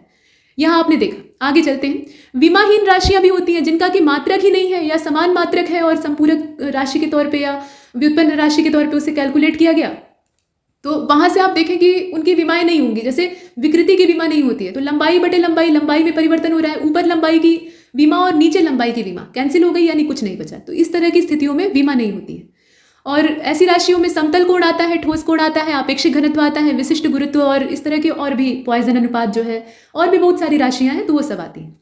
अब यहाँ पे 10 की घातों के चिन्हों को देख लेते हैं। तो 10 की घात में आप माइनस प्लस दोनों देखिए। यहाँ से आपको काफ़ी चीज़ें क्लियर होंगी। 10 टू द पावर -1 है तो उसको हम डेसी कहते हैं, स्मॉल डी से व्यक्त करते हैं। 10 टू द पावर -2 है, 10 टू द पावर -2 का मतलब है 1/100, यानी 100 से आप 1 में भाग देंगे, जो क्वांटिटी आपको प्राप्त होगी वो वाली, तो उसको हम सेंटी कहते हैं। मतलब ये कोटि जो है ना, ये सेंटी की है, स्मॉल सी से इसको व्यक्त करते हैं। और 10 टू द पावर -3 है तो उसको मिली कहते हैं। 10 टू द पावर -6 है तो ये छोटा होता गया है, ध्यान दीजिए, ये सबसे बड़ा है। और बाकी नीचे आप देख रहे हैं ना, जो 10 टू द पावर -18 वो सबसे छोटा है। तो आगे चलते हैं। अब देखिए इसमें 10 टू द पावर -6 ये माइक्रो है, इसको म्यू से व्यक्त करते हैं। म्यू जो है वो यू की ही शक्ल का एक ग्रीक अक्षर होता है। जैसे अंग्रेजी के अल्फाबेट होते हैं ना, वर्णमाला होती है, वैसे ही ग्रीक भाषा में भी होती है। उसमें alpha, beta, gamma, theta, delta, omega, zeta, epsilon, इस तरह के जो अल्फाबेट है वो आते हैं। तो उसी में एक होता है म्यू। म्यू से व्यक्त करते हैं माइक्रो को, और नैनो के लिए हम स्मॉल एन का इस्तेमाल करते हैं, 10 टू द पावर -9 की कोटि होती है। पिको के लिए हम स्मॉल पी यूज़ करते हैं, 10 टू द पावर -12, और 10 टू द पावर -15 है तो उसके लिए हम फर्मी या फेम्टो, दोनों एक ही चीज़ है, तो इसका इस्तेमाल करते हैं, एफ से डिनोट करते हैं। यहाँ 10 टू द पावर -18 है, एटो कहा जाता है, स्मॉल ए से इसको व्यक्त करते हैं। ये तो नेगेटिव पावर को हमने देखा। बड़े वाले को देख लेते हैं। तो 10 टू द पावर अगर 1 है, यहाँ प्लस है, ध्यान दीजिएगा, तो ये डेका है, डी ए से इसको व्यक्त करते हैं। और इसमें जैसे जैसे हम नीचे जाएंगे मान बढ़ेगा। इसमें क्या होता है, नीचे जाने पे मान में कमी आती है। 10 टू द पावर 2 है यानी 100 है तो उसको हेक्टो कहेंगे, स्मॉल एच से व्यक्त करेंगे। 10 टू द पावर 3 है यानी 1000 तो इसको किलो में यानी स्मॉल के से व्यक्त करेंगे। 10 टू द पावर अगर 6 है, देखिए 10 टू द पावर -6 था तो माइक्रो था, 10 टू द पावर 6 है तो उसको मेगा कहेंगे। 10 टू द पावर 9 है तो उसको गीगा कहेंगे, जी से व्यक्त करेंगे और वो कैपिटल होगा। 10 टू द पावर 12 है तो उसको टेरा कहेंगे। यहाँ पीको था ना तो यहाँ टेरा है, उसका उल्टा प्लस माइनस में आप ऐसे याद कर सकते हैं। कैपिटल टी से व्यक्त करते हैं। पेटा के लिए कैपिटल पी इस्तेमाल होता है। 10 टू द पावर 15 इसकी कोटि होती है, और 10 टू द पावर 18 है तो इसको एक्सा से डिनोट करेंगे, और उसके लिए जो सिंबल होगा वो कैपिटल ही होगा। अब यहाँ पर उनकी राशि मतलब भौतिक राशियाँ और उनके मात्रक के बारे में कुछ वन लाइनर फैक्ट है। तो समुद्र में छिपी हुई जो चीज़ होती है, या कोई जहाज डूब गया या टाइटेनिक ही आपको खोजना है, तो ऐसे में आप किस चीज़ का पता लगाएंगे। और एक और चीज़ होती है आइसबर्ग, यानी हिम छत्रक, हिमशैल जो होते हैं, ये ध्रुवों से टूटी हुई बर्फ के टुकड़े अमूमन होते हैं, जो कि समुद्र में ऐसे ही तैरते रहते हैं। और ये बड़े ही जानलेवा होते हैं, क्योंकि इनका जो हिस्सा ऊपर से दिखता है ये उतने ही नहीं होते हैं। इनका जो आधा से अधिक भाग है यानी मैक्सिमम पार्ट, वो नीचे डूबा रहता है, और सिर्फ एक छोटा सा भाग आपको ऊपर दिखाई देता है। तो ऐसी खतरनाक चीज़ का अंदाजा और टोह लेने के लिए इस्तेमाल होती है अल्ट्रासोनिक वेव्स, और ये सोनार नाम का यंत्र इसी पर आधारित है। साउंड नेविगेशन एंड रेंजिंग इसका फुल फॉर्म है। पराश्रव्य तरंगें वही अल्ट्रासोनिक वेव्स इसमें इस्तेमाल होती हैं। मतलब उन्हें समुद्र में भेजा जाता है और वो उस चीज़ से टकरा कर वापस आती हैं, तो इससे हमें मालूम होता है। इसके बाद आगे चलते हैं। अल्ट्रासोनिक वेव्स से वाइब्रेट होने वाली और अल्ट्रासोनिक वेव्स को रिस्पॉन्स देने वाली वेल मछलियाँ भी होती हैं। थर्मो रजिस्टर को देख लीजिए, तो ये एक ऐसा उपकरण होता है जो कि थर्मामीटर की तरह से ही काम करता है। इलेक्ट्रॉनिक थर्मामीटर आपने देखा ही होगा। तो ये उपकरण तापमान में जब परिवर्तन होता है तो उसके साथ अपने प्रतिरोध को बदल देता है। रजिस्टेंस से यहाँ तात्पर्य है, ठीक है, रजिस्टेंस का मतलब प्रतिरोध। क्रेस्कोग्राफ को जगदीश चंद्र बोस ने खोजा था, और ये पौधों की वृद्धि के साथ साथ उनकी भावनाओं को भी नापता है। अगर आप पौधे को तोड़ मसल रहे हैं तो पौधा आपको रिकॉग्नाइज कर लेता है, और आप जब उसके पास जाते हैं तो उसके अंदर भय के लक्षण दिखाई देते हैं। ये बातें बहुत से वैज्ञानिकों ने कही है, लेकिन इसे कोई 100% प्रूव नहीं कर पाया। इसके बाद आप देखें वर्ष 1900 में इसको खोजा गया था, गीगर काउंटर। और मजे की बात यह है कि ये भौतिक वैज्ञानिक थे और बायो में भी इनकी अतिशय रुचि थी। गीगर काउंटर एक गाइगर मूलर काउंटर, असल में गाइगर और मूलर नाम के दो साइंटिस्ट थे। काउंटर उपकरण का नाम है। ये एक पार्टिकल डिटेक्टर है जो कि आयनित विकिरण को नापने का काम करता है। कंप्यूटर के संदर्भ में अगर देखें तो बाइट जो है वो डिजिटल सूचना की सबसे छोटी इकाई है, ठीक है। बिट और बाइट है, तो बाइट जो है वो एक छोटी इकाइयों में से एक है, बिट जो है वो उससे छोटा है। और यहाँ आप देख रहे हैं रिक्टर, ठीक है, रिक्टर। ये ध्यान दीजिएगा ना कि जो पॉइंट्स बने हुए वन लाइनर फैक्ट है, तो उसमें ये वाला अलग है, ये वाला अलग है, ऐसा है, मिक्स है सब कुछ। तो रिक्टर जो है ये भूकंप की तरंगों की तीव्रता नापने का एक गणितीय पैमाना है। रिक्टर स्केल आप कहते हैं ना, वही चीज़। और बार दाब की इकाई है, 100 किलो यानी 10 टू द पावर 5 पास्कल के बराबर होता है। अब क्यूसेक की अगर बात करें, क्यूसेक भी एक शॉर्टकट है, इसका फुल फॉर्म होता है क्यूबिक फीट पर सेकेंड। तो ये जल का बहाव नापने की इकाई होती है। आपने सुना होगा ना, बांधों से इतने क्यूसेक पानी छोड़ दिया गया। वायुमंडल में ओजोन की परत की मोटाई अगर नापनी है तो आपको डॉप्सन का इस्तेमाल करना पड़ेगा। डॉप्सन भी एक साइंटिस्ट का नाम था, और एक डॉप्सन इकाई जो है वो मानक ताप और दाब पर 10 माइक्रोमीटर ओजोन परत को व्यक्त करती है। ओजोन परत पे हम विस्तार से चर्चा करेंगे, फिलहाल हम इकोनॉमी को देखते हैं। और इसमें शब्दावली दी है, और ये इसका पार्ट 1 है, यानी पार्ट 2 में और भी चीज़ें आपको मिलेंगी। तो पहला आपका इनफॉर्मल सेक्टर इंटरप्राइजेज यानी अनौपचारिक असंगठित क्षेत्र के उद्यम है, और निजी क्षेत्र के उद्यम जिनमें कि मजदूरी पाने के लिए वाले जो श्रमिक हैं उनकी संख्या सामान्यतः 10 से ज़्यादा नहीं होती, उनको इस कैटेगरी में डाला गया है। अदृश्य मदें क्या होती हैं? तो ये जो इनविजिबल है, इसमें संयुक्त संतुलन के चालू खाते की मदें जिसमें कि दिखाई देने वाली दृश्य वस्तुएं नहीं होती हैं, इनको अदृश्य मदें कहा जाता है। और ये मुख्य रूप से वो सेवाएं होती हैं जिसमें कि पर्यटन को आप ले सकते हैं, जहाजरानी, वायु परिवहन, इसके अलावा बीमा, बैंकिंग और वित्तीय सेवाएं, ये सब आती हैं।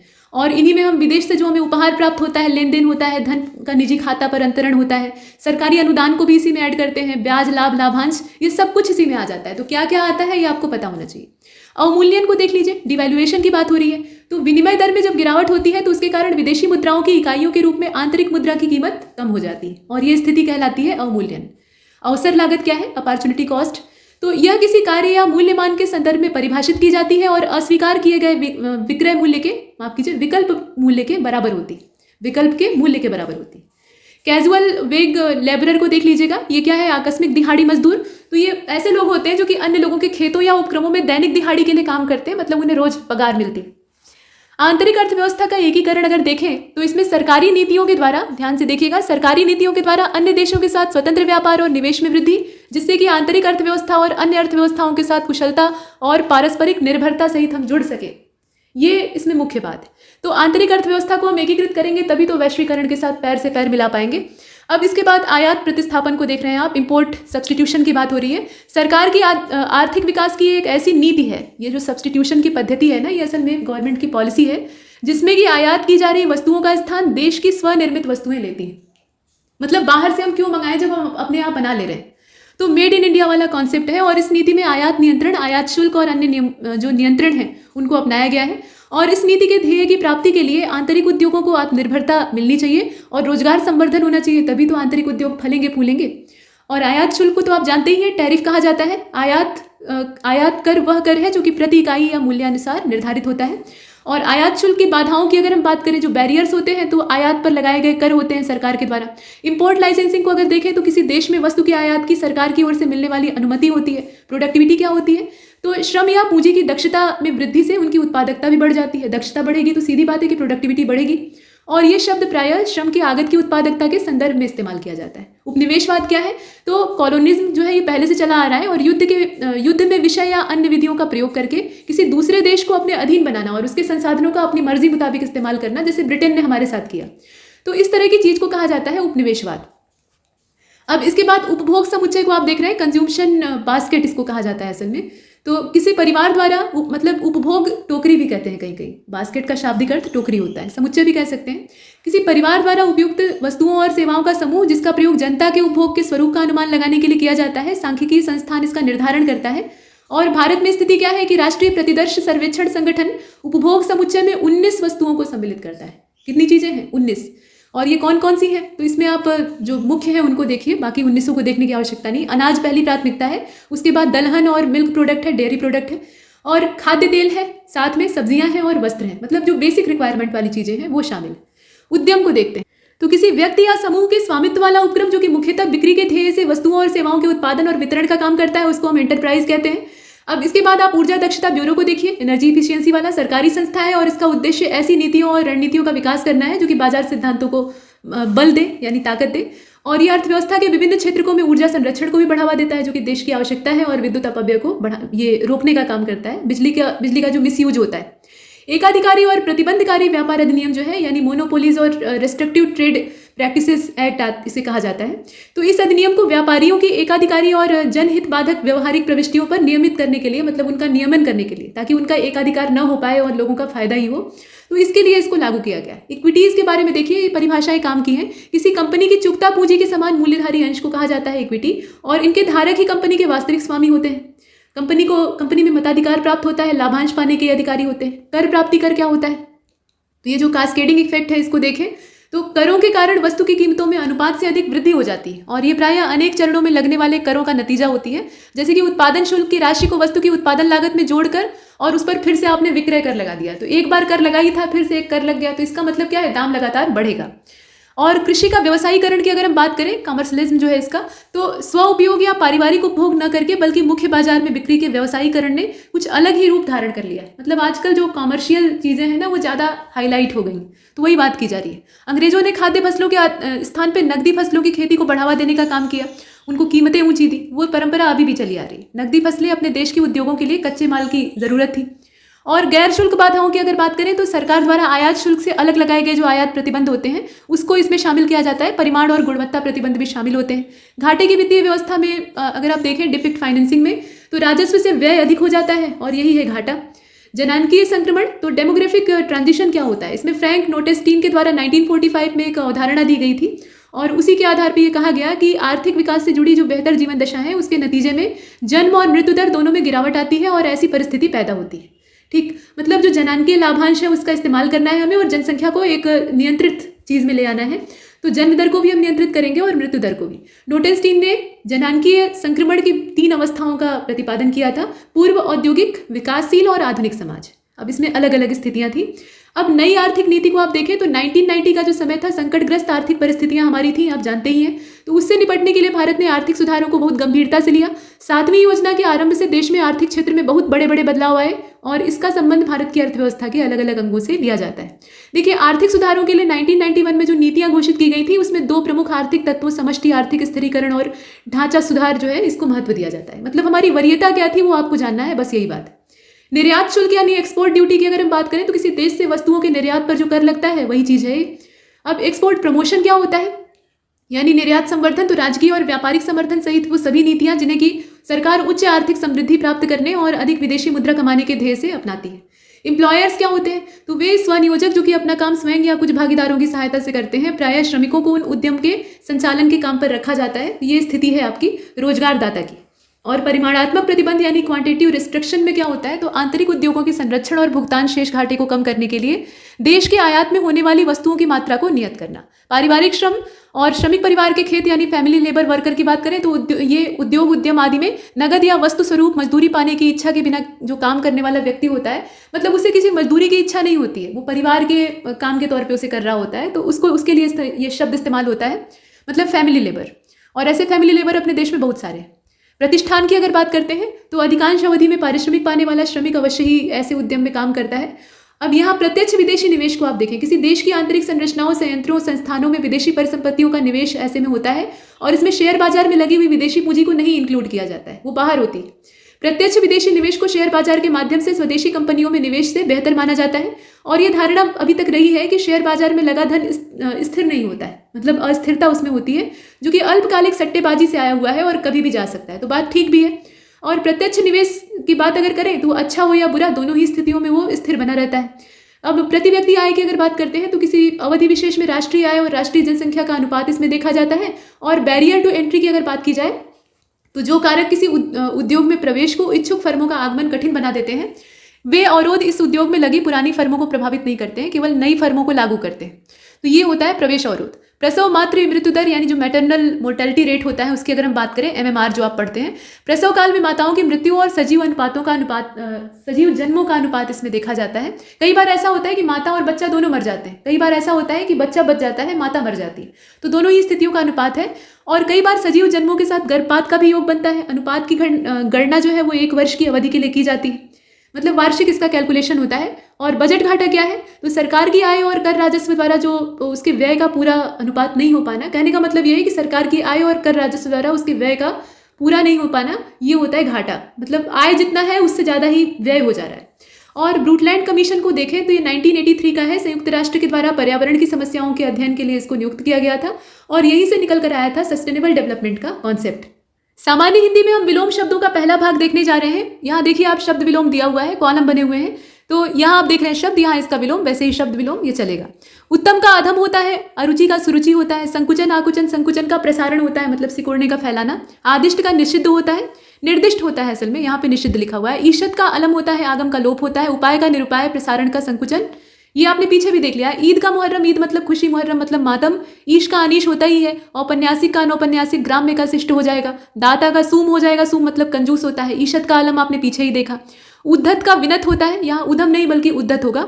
इसके बाद अभिज्ञ का अनभिज्ञ होता है, तांडव का लास्य होता है, चिन्मय का जड़ होता है, दुर्दांत का शांत होता है, पूर्ववत का नूतनवत और आवर्तक का व्यावर्तक हो जाएगा।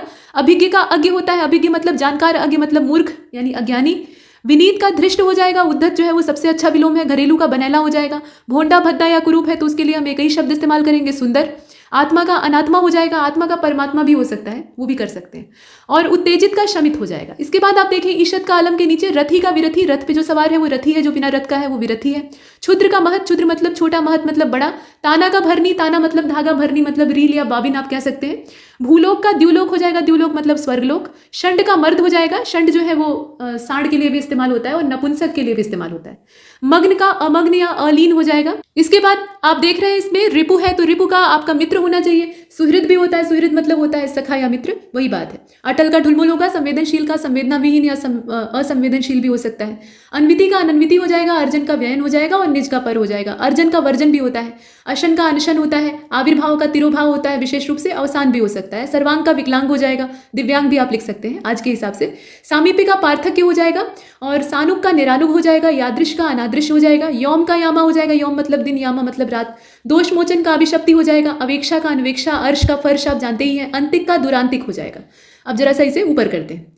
देखिए आद्य का अंत्य हो जाएगा, आंख का नीक हो जाएगा, आप्त का अनाप्त हो जाएगा। नीक मतलब आंख को जब आप निकाल लेंगे तो जो कोटर बचेगा खाली जगह उसको बोलते हैं।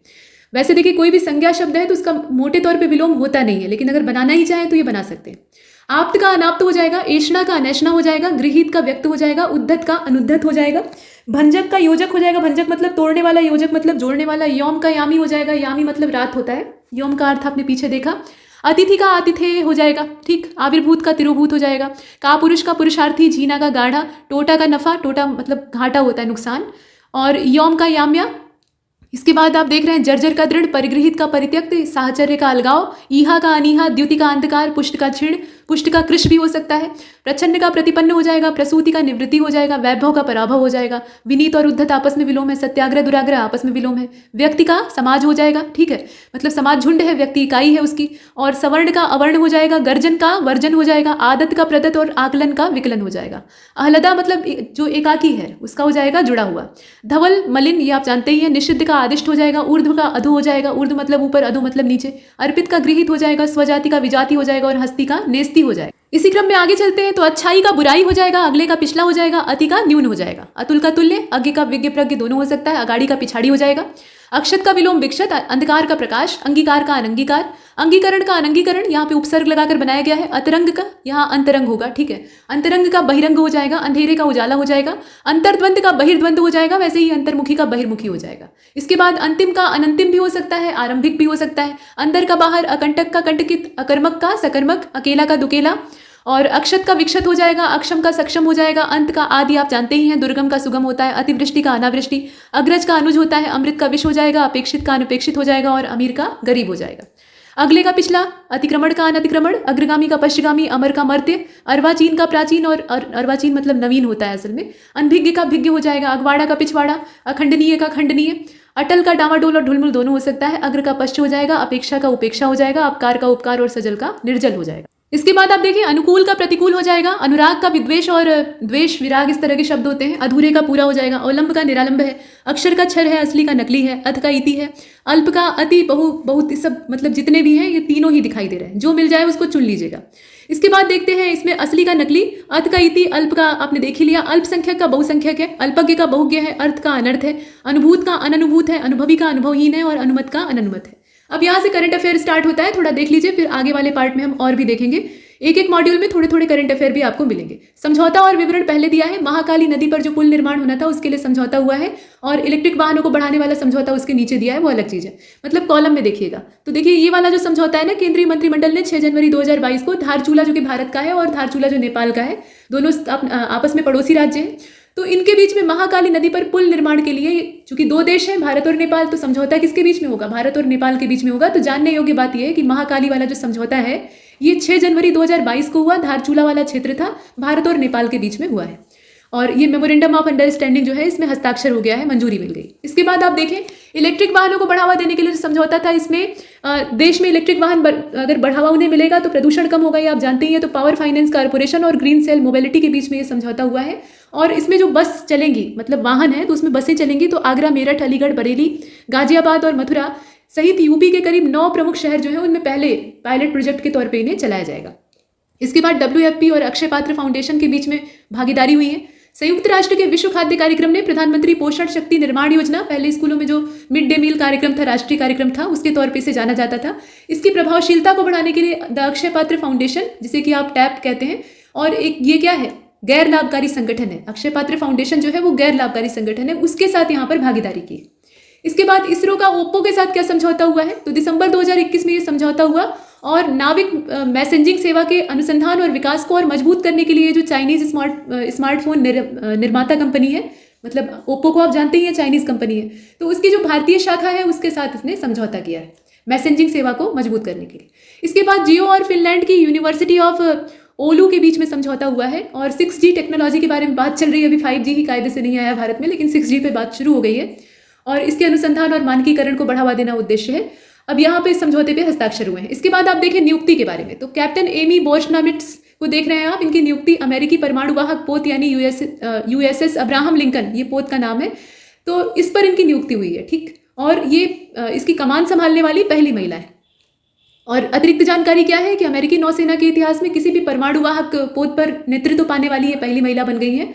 पोत उनकी कमान में तैनाती के लिए सेंट डियोगो से रवाना हुआ था।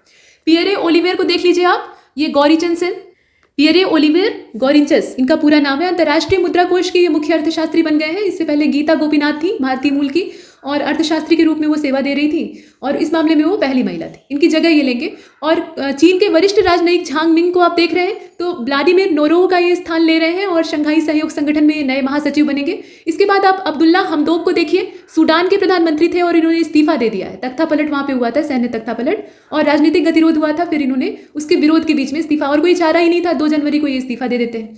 भारतीय विदेश सेवा के वरिष्ठ अधिकारी हैं, यानी एक IFS ऑफिसर हैं और इनका नाम है डॉक्टर अनुपम रे। जिनेवा का जो निशस्त्रीकरण वाला संयुक्त राष्ट्र का सम्मेलन था, उसमें ये भारत के अगले राजदूत होंगे।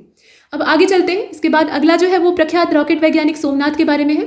ये इसरो के नए अध्यक्ष और अंतरिक्ष सचिव बने हैं। ये K-Sivan का स्थान लेंगे। K-Sivan इससे पहले इसरो के चेयरमैन थे और इसरो में शीर्ष स्थान पाने वाले ये चौथे नंबर के केरलवासी हैं। पिछले केरलवासी में K राधाकृष्णन, माधवन नायर, G माधवन नायर और K कस्तूरी रंगन का नाम आता है। साउथ वाले ही ज़्यादातर इसके चेयरमैन बनते हैं। उर्जित पटेल को आप देखें तो एशियन इंफ्रास्ट्रक्चर बैंक के उपाध्यक्ष बने। भारतीय रिजर्व बैंक के ये 24वें नंबर के गवर्नर थे, ध्यान दीजिएगा। विजयपाल शर्मा की अगर बात की जाए तो कृषि लागत और मूल्य आयोग यानी CACP के अध्यक्ष, और जून 2016 में CACP के अध्यक्ष के तौर पर इन्हें पहली बार नियुक्त किया गया था। तिरुमूर्ति कौन है, तो संयुक्त राष्ट्र सुरक्षा परिषद UNSC के बारे में इसमें मतलब यहाँ पे इनकी नियुक्ति हुई है। और 15 देशों में UNSC का एक अस्थायी, भारत के संदर्भ में अगर देखा जाए तो अस्थायी सदस्य इसका है। भारत की 2 साल की सदस्यता 31 दिसंबर 2022 को समाप्त हो जाएगी। अस्थायी सदस्यता का यही मतलब होता है। तो यहाँ पर संयुक्त राष्ट्र सुरक्षा परिषद की जो आतंकवाद विरोधी समिति है उसके ये अध्यक्ष बने। इनका नाम क्या है, TS तिरुमूर्ति। इसके बाद रॉबर्टा मेट्सोला का नाम आप देख रहे हैं, यूरोपीय संघ की संसद की ये अध्यक्षा हैं। इसके बाद हैथम अल घैंस का नाम आप देख रहे हैं, हैथम अल घैंस इनका नाम है। कुवैत के जो पेट्रोलियम निर्यातक मतलब ओपेक राष्ट्र हैं उसके ये नए महासचिव बने और इनका जो कार्यकाल है वो 1 अगस्त से शुरू होगा, मतलब शुरू हो चुका है। इसके बाद आयशा मलिक को आप देखें, सुप्रीम कोर्ट की ये पहली महिला जज बनी है और लाहौर हाई कोर्ट के न्यायाधीश के रूप में इससे पहले काम कर रही थी। दुर्गा शंकर मिश्रा जी क्यों नाम इनका है, तो ये नए मुख्य सचिव बने हैं उत्तर प्रदेश सरकार के, और इससे पहले थे RK तिवारी, उनका ये स्थान लेंगे। अब इसके बाद जो हमारी टेबल है उसमें आप कॉलम बने देख रहे हैं, पुरस्कार और सम्मान, विजेता और संगठन का नाम, विवरण इत्यादि दिया है। International association of working women award जो था ये सुष्मिता सेन को दिया गया है। Washington DC south Asian film festival जो था उसमें 2021 के खिताब में। और इनका जो शो था आर्या 2, इसके लिए ये टीवी श्रृंखला थी, मतलब टीवी सीरीज थी, उसके लिए इन्हें एक महिला अभिनेता के तौर पे उत्कृष्ट प्रदर्शन के लिए ये सम्मान दिया गया। गिनीज वर्ल्ड रिकॉर्ड 2022 का पहला विश्व रिकॉर्ड, मतलब ये JC चौधरी के बारे में बात हो रही है, भारत की शीर्ष अंक शास्त्रियों में से एक है और यह रिकॉर्ड अंक विज्ञान में उन्होंने पहली बार लगभग 6000 प्रतिभागियों को प्राचीन विज्ञान के बारे में शिक्षित करके हासिल किया।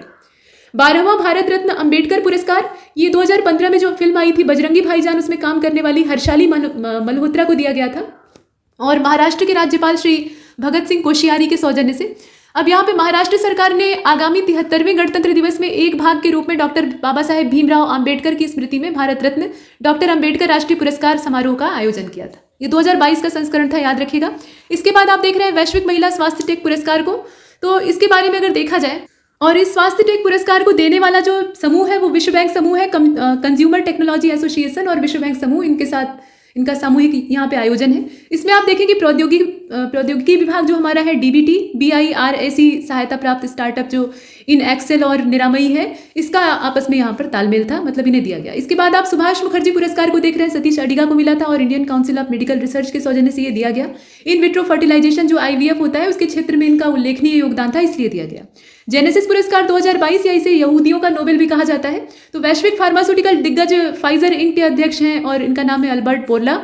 तो कोविड-19 की इन्होंने वैक्सीन बनाई थी, फाइजर एंड बायोएनटेक इसको कहा जाता था, और इसके विकास में इनके जो प्रयास थे उसी के लिए इन्हें सम्मानित किया गया है। राष्ट्रीय नस्ल संरक्षण पुरस्कार ये अखिल भारतीय समन्वित अनुसंधान परियोजना को मिला है, ICAR के द्वारा ये दिया गया था। और यहाँ पे आप देख रहे हैं AICRP को, यहाँ पे आप देखें को ये पुरस्कार तेलीचेरी नस्ल पे संरक्षण और अनुसंधान की गतिविधियों के लिए दिया गया। तेलीचेरी क्या है? ये केरल राज्य में एकमात्र पंजीकृत चिकन नस्ल है, यानी मुर्गियों की नस्ल है। असम वैभव पुरस्कार ये रतन टाटा को दिया गया असम सरकार के द्वारा। और यूट्यूबर है प्राजक्ता कोहली, इन्हें भारत की पहली संयुक्त राष्ट्र विकास कार्यक्रम, यहाँ आप देख रहे हैं विकास कार्यक्रम की युवा जलवायु चैंपियन के तौर पे नवाजा गया है और UNDP की इसमें साझेदारी थी, उसके तहत इन्होंने खिताब जीता। अरुणाचल रत्न का पुरस्कार ये स्वर्गीय KAA राजा को दिया गया है और ये जो राजा जी हैं ये अरुणाचल रत्न पुरस्कार से सम्मानित हुए हैं। ये यहाँ के पूर्व राज्यपाल थे और अरुणाचल के सबसे बड़े पुरस्कारों में से ये एक है। थल सेनाध्यक्ष का प्रशंसा पत्र, तो यहाँ पे विराट, दार्मी और हीना की बात है। ये है क्या? तो विराट भारत के राष्ट्रपति के अंगरक्षक के साथ एक घोड़ा है और दार्मी और हीना ये भारतीय सेना में शामिल डॉग्स हैं जो कि बहुत महत्वपूर्ण भूमिका निभाते हैं। और इसकी जो नस्ल है विराट की वो असल में हनोवेरियन है, जिसे कि 12 सितंबर सन 2000 को राष्ट्रपति के अंगरक्षक के लिए तैनात किया गया। तो पशुओं का भी अपना महत्व है। Person of the year award 2021 को देखिए आलिया भट्ट को मिला है। पेटा इंडिया के अधिकारों के लिए, मतलब पेटा इंडिया के सौजन्य से ये दिया गया है।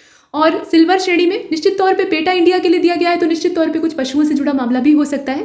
फिलहाल यहाँ देखते हैं सिल्वर श्रेणी में स्कॉच अवार्ड जो है ये फोरेंसिक साइंस लेबोरेटरी को दिया गया है। FSL ने, यहाँ पे खास बात क्या है देखिए, FSL ने बच्चों के खिलाफ अपराध और हिंसा का मुकाबला करने की दिशा में अपने काम के लिए इसको जीता है। रोहिणी में जो लैब है इनकी, वहाँ पे निदेशक है दीपा वर्मा, इन्होंने लैब की ओर से इस पुरस्कार को स्वीकार किया, मतलब समूची लैब को दिया गया है। और ये पुरस्कार 78 स्कॉच, मतलब 78वीं जो स्कॉच समिट है उसमें दिया जाएगा। राज्य शासन वाला पुरस्कार का विषय यहाँ आप देख रहे हैं। स्कॉच साहित्य पुरस्कार की अगर बात करें तो rising to the China challenge winning through strategic patience, ये यहाँ पे इसका विजेता है। और ये जो पुस्तक है देखिए, ये जो नाम आप देख रहे हैं ना, किताब का नाम है, ये पुस्तक पुणे इंटरनेशनल सेंटर के मुख्य सदस्यों के द्वारा लिखी गई। नेक्स्ट खास बात यह है कि देखिए पुस्तक के प्रकाशक कौन है, तो रूपा पब्लिकेशन लिमिटेड है। 2021 में इसका पब्लिकेशन हुआ था। असम में एक मिशन संचालित हुआ था जिसको कि स्कॉच अवार्ड मिला गया, यहाँ पे दिया गया। मिशन परवरिश इसका नाम था, यहाँ आप देख रहे हैं। और 6 माह से 5 साल की उम्र के बच्चों में कुपोषण को दूर करने के उद्देश्य से इसको शुरू किया गया 9 जनवरी सन 2022 को। और दक्षिणी असम का जो कछार जिला है उसके वहाँ के लिए, मतलब वहाँ के लिए इस स्कॉच पुरस्कार को दिया गया। 2021 का ये संस्करण है, ध्यान दीजिएगा। सुभाष चंद्र बोस आपदा प्रबंधन पुरस्कार गुजरात आपदा प्रबंधन संस्थान को मिला है और सिक्किम का जो राज्य आपदा प्रबंधन संस्थान है उसको मिला है। संस्थागत श्रेणी में गुजरात को मिला है और जो व्यक्तिगत श्रेणी है उसमें उपाध्यक्ष विनोद शर्मा जी हैं सिक्किम आपदा प्रबंधन वाले के, तो उनको दिया गया है। प्रधानमंत्री जी के द्वारा दिया गया है ये पुरस्कार और दोनों ही आपदा प्रबंधन में उनके उत्कृष्ट कार्य के लिए मतलब राज्यवार ने पुरस्कारों से नवाजा गया है। गुजरात आपदा प्रबंधन संस्थान को संस्थागत श्रेणी में जबकि विनोद शर्मा को व्यक्तिगत श्रेणी में चुना गया है।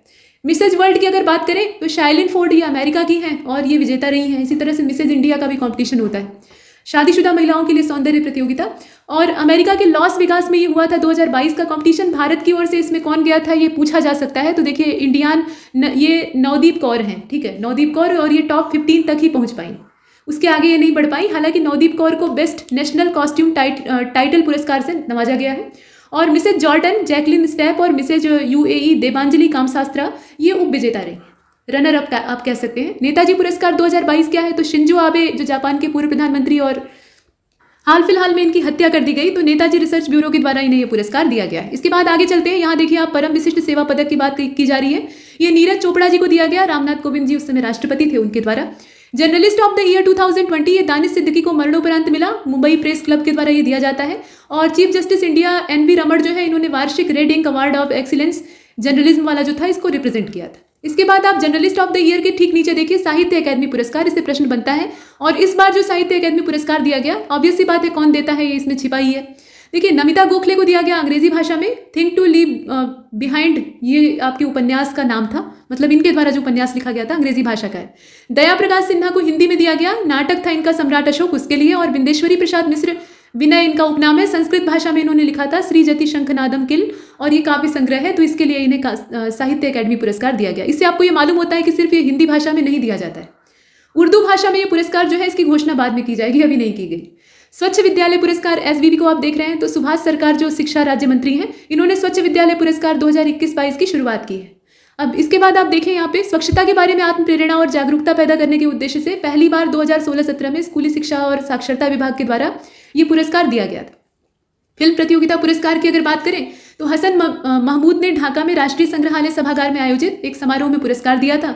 और 20वां जो ढाका में अंतर्राष्ट्रीय फिल्म समारोह हुआ था उसमें PS विनोद राज के द्वारा निर्देशित, ये निर्देशक थे, भारतीय फिल्म थी, इसका नाम था कुजंगल, और इसे एशियाई फिल्म प्रतियोगिता खंड में सबसे अच्छी फिल्म का अवार्ड मिला था। ICC पुरस्कार की बात करते हैं, क्रिकेट परिषद के द्वारा ये दिया जाता है, 17वां संस्करण इसका था। विजेता कौन कौन से हैं, तो स्मृति मंधाना ये भारत से हैं और इन्हें महिला क्रिकेटर ऑफ द ईयर के लिए रॉचेल हेंडो फ्लिंट ट्रॉफी दी गई है। और men's cricket of the year के लिए अगर देखें तो सर गारफील्ड सोबर्स ट्रॉफी होती है, शाहीन अफरीदी को दी गई है, जो कि शाहिद अफरीदी जो कि पाकिस्तान के हैं। इसके बाद जो रूट ये इंग्लैंड के हैं और इन्हें men's test cricketer of the year ICC का अवार्ड मिला है, इंग्लैंड के रहने वाले हैं।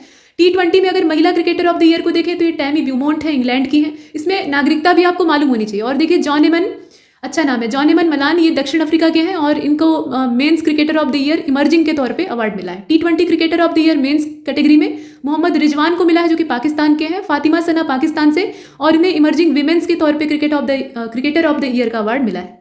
वनडे इंटरनेशनल में अगर देखें तो महिला के क्षेत्र में मिला है लिजेल ली को, जो कि साउथ अफ्रीका की है, और मेंस कैटेगरी में मिला हुआ है वनडे इंटरनेशनल में बाबर आजम को, जो कि पाकिस्तान के। स्टार्टअप पुरस्कार की अगर बात करते हैं तो नेशनल स्टार्टअप अवार्ड 2021 और आंतरिक व्यापार संवर्धन विभाग DPIIT के द्वारा ये परिकल्पित पुरस्कार है और इसमें ये दूसरा संस्करण था। विजेताओं के नाम में देखें तो कर्नाटक सबसे अधिक पुरस्कार प्राप्त किया है, 46 राष्ट्रीय स्टार्टअप पुरस्कारों में से 14 इसी में है।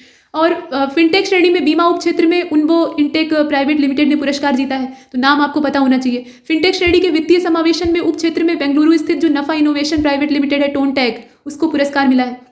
महिलाओं के नेतृत्व वाली स्टार्टअप श्रेणी में अगर देखें तो फ्रंटियर मार्केट्स को मिला है, जयपुर मुख्यालय वाला। और रोबोटिक्स सब सेक्टर में सागर डिफेंस को विजेता घोषित किया गया है। अंतर्राष्ट्रीय शिल्प पुरस्कार को देखते हैं, 2021 का है, विश्व शिल्प परिषद इंटरनेशनल जो है उसके द्वारा ये दिया जाता है। मलेशिया में क्राफ्ट कम्युनिटी कू के द्वारा विलेज ऑफ द ईयर का पुरस्कार जीता गया था और best craft and village craft village in the world श्रेणी में कोवलम केरल के जो केरल कला और शिल्प ग्राम संगठन है उसको ये अवार्ड मिला है।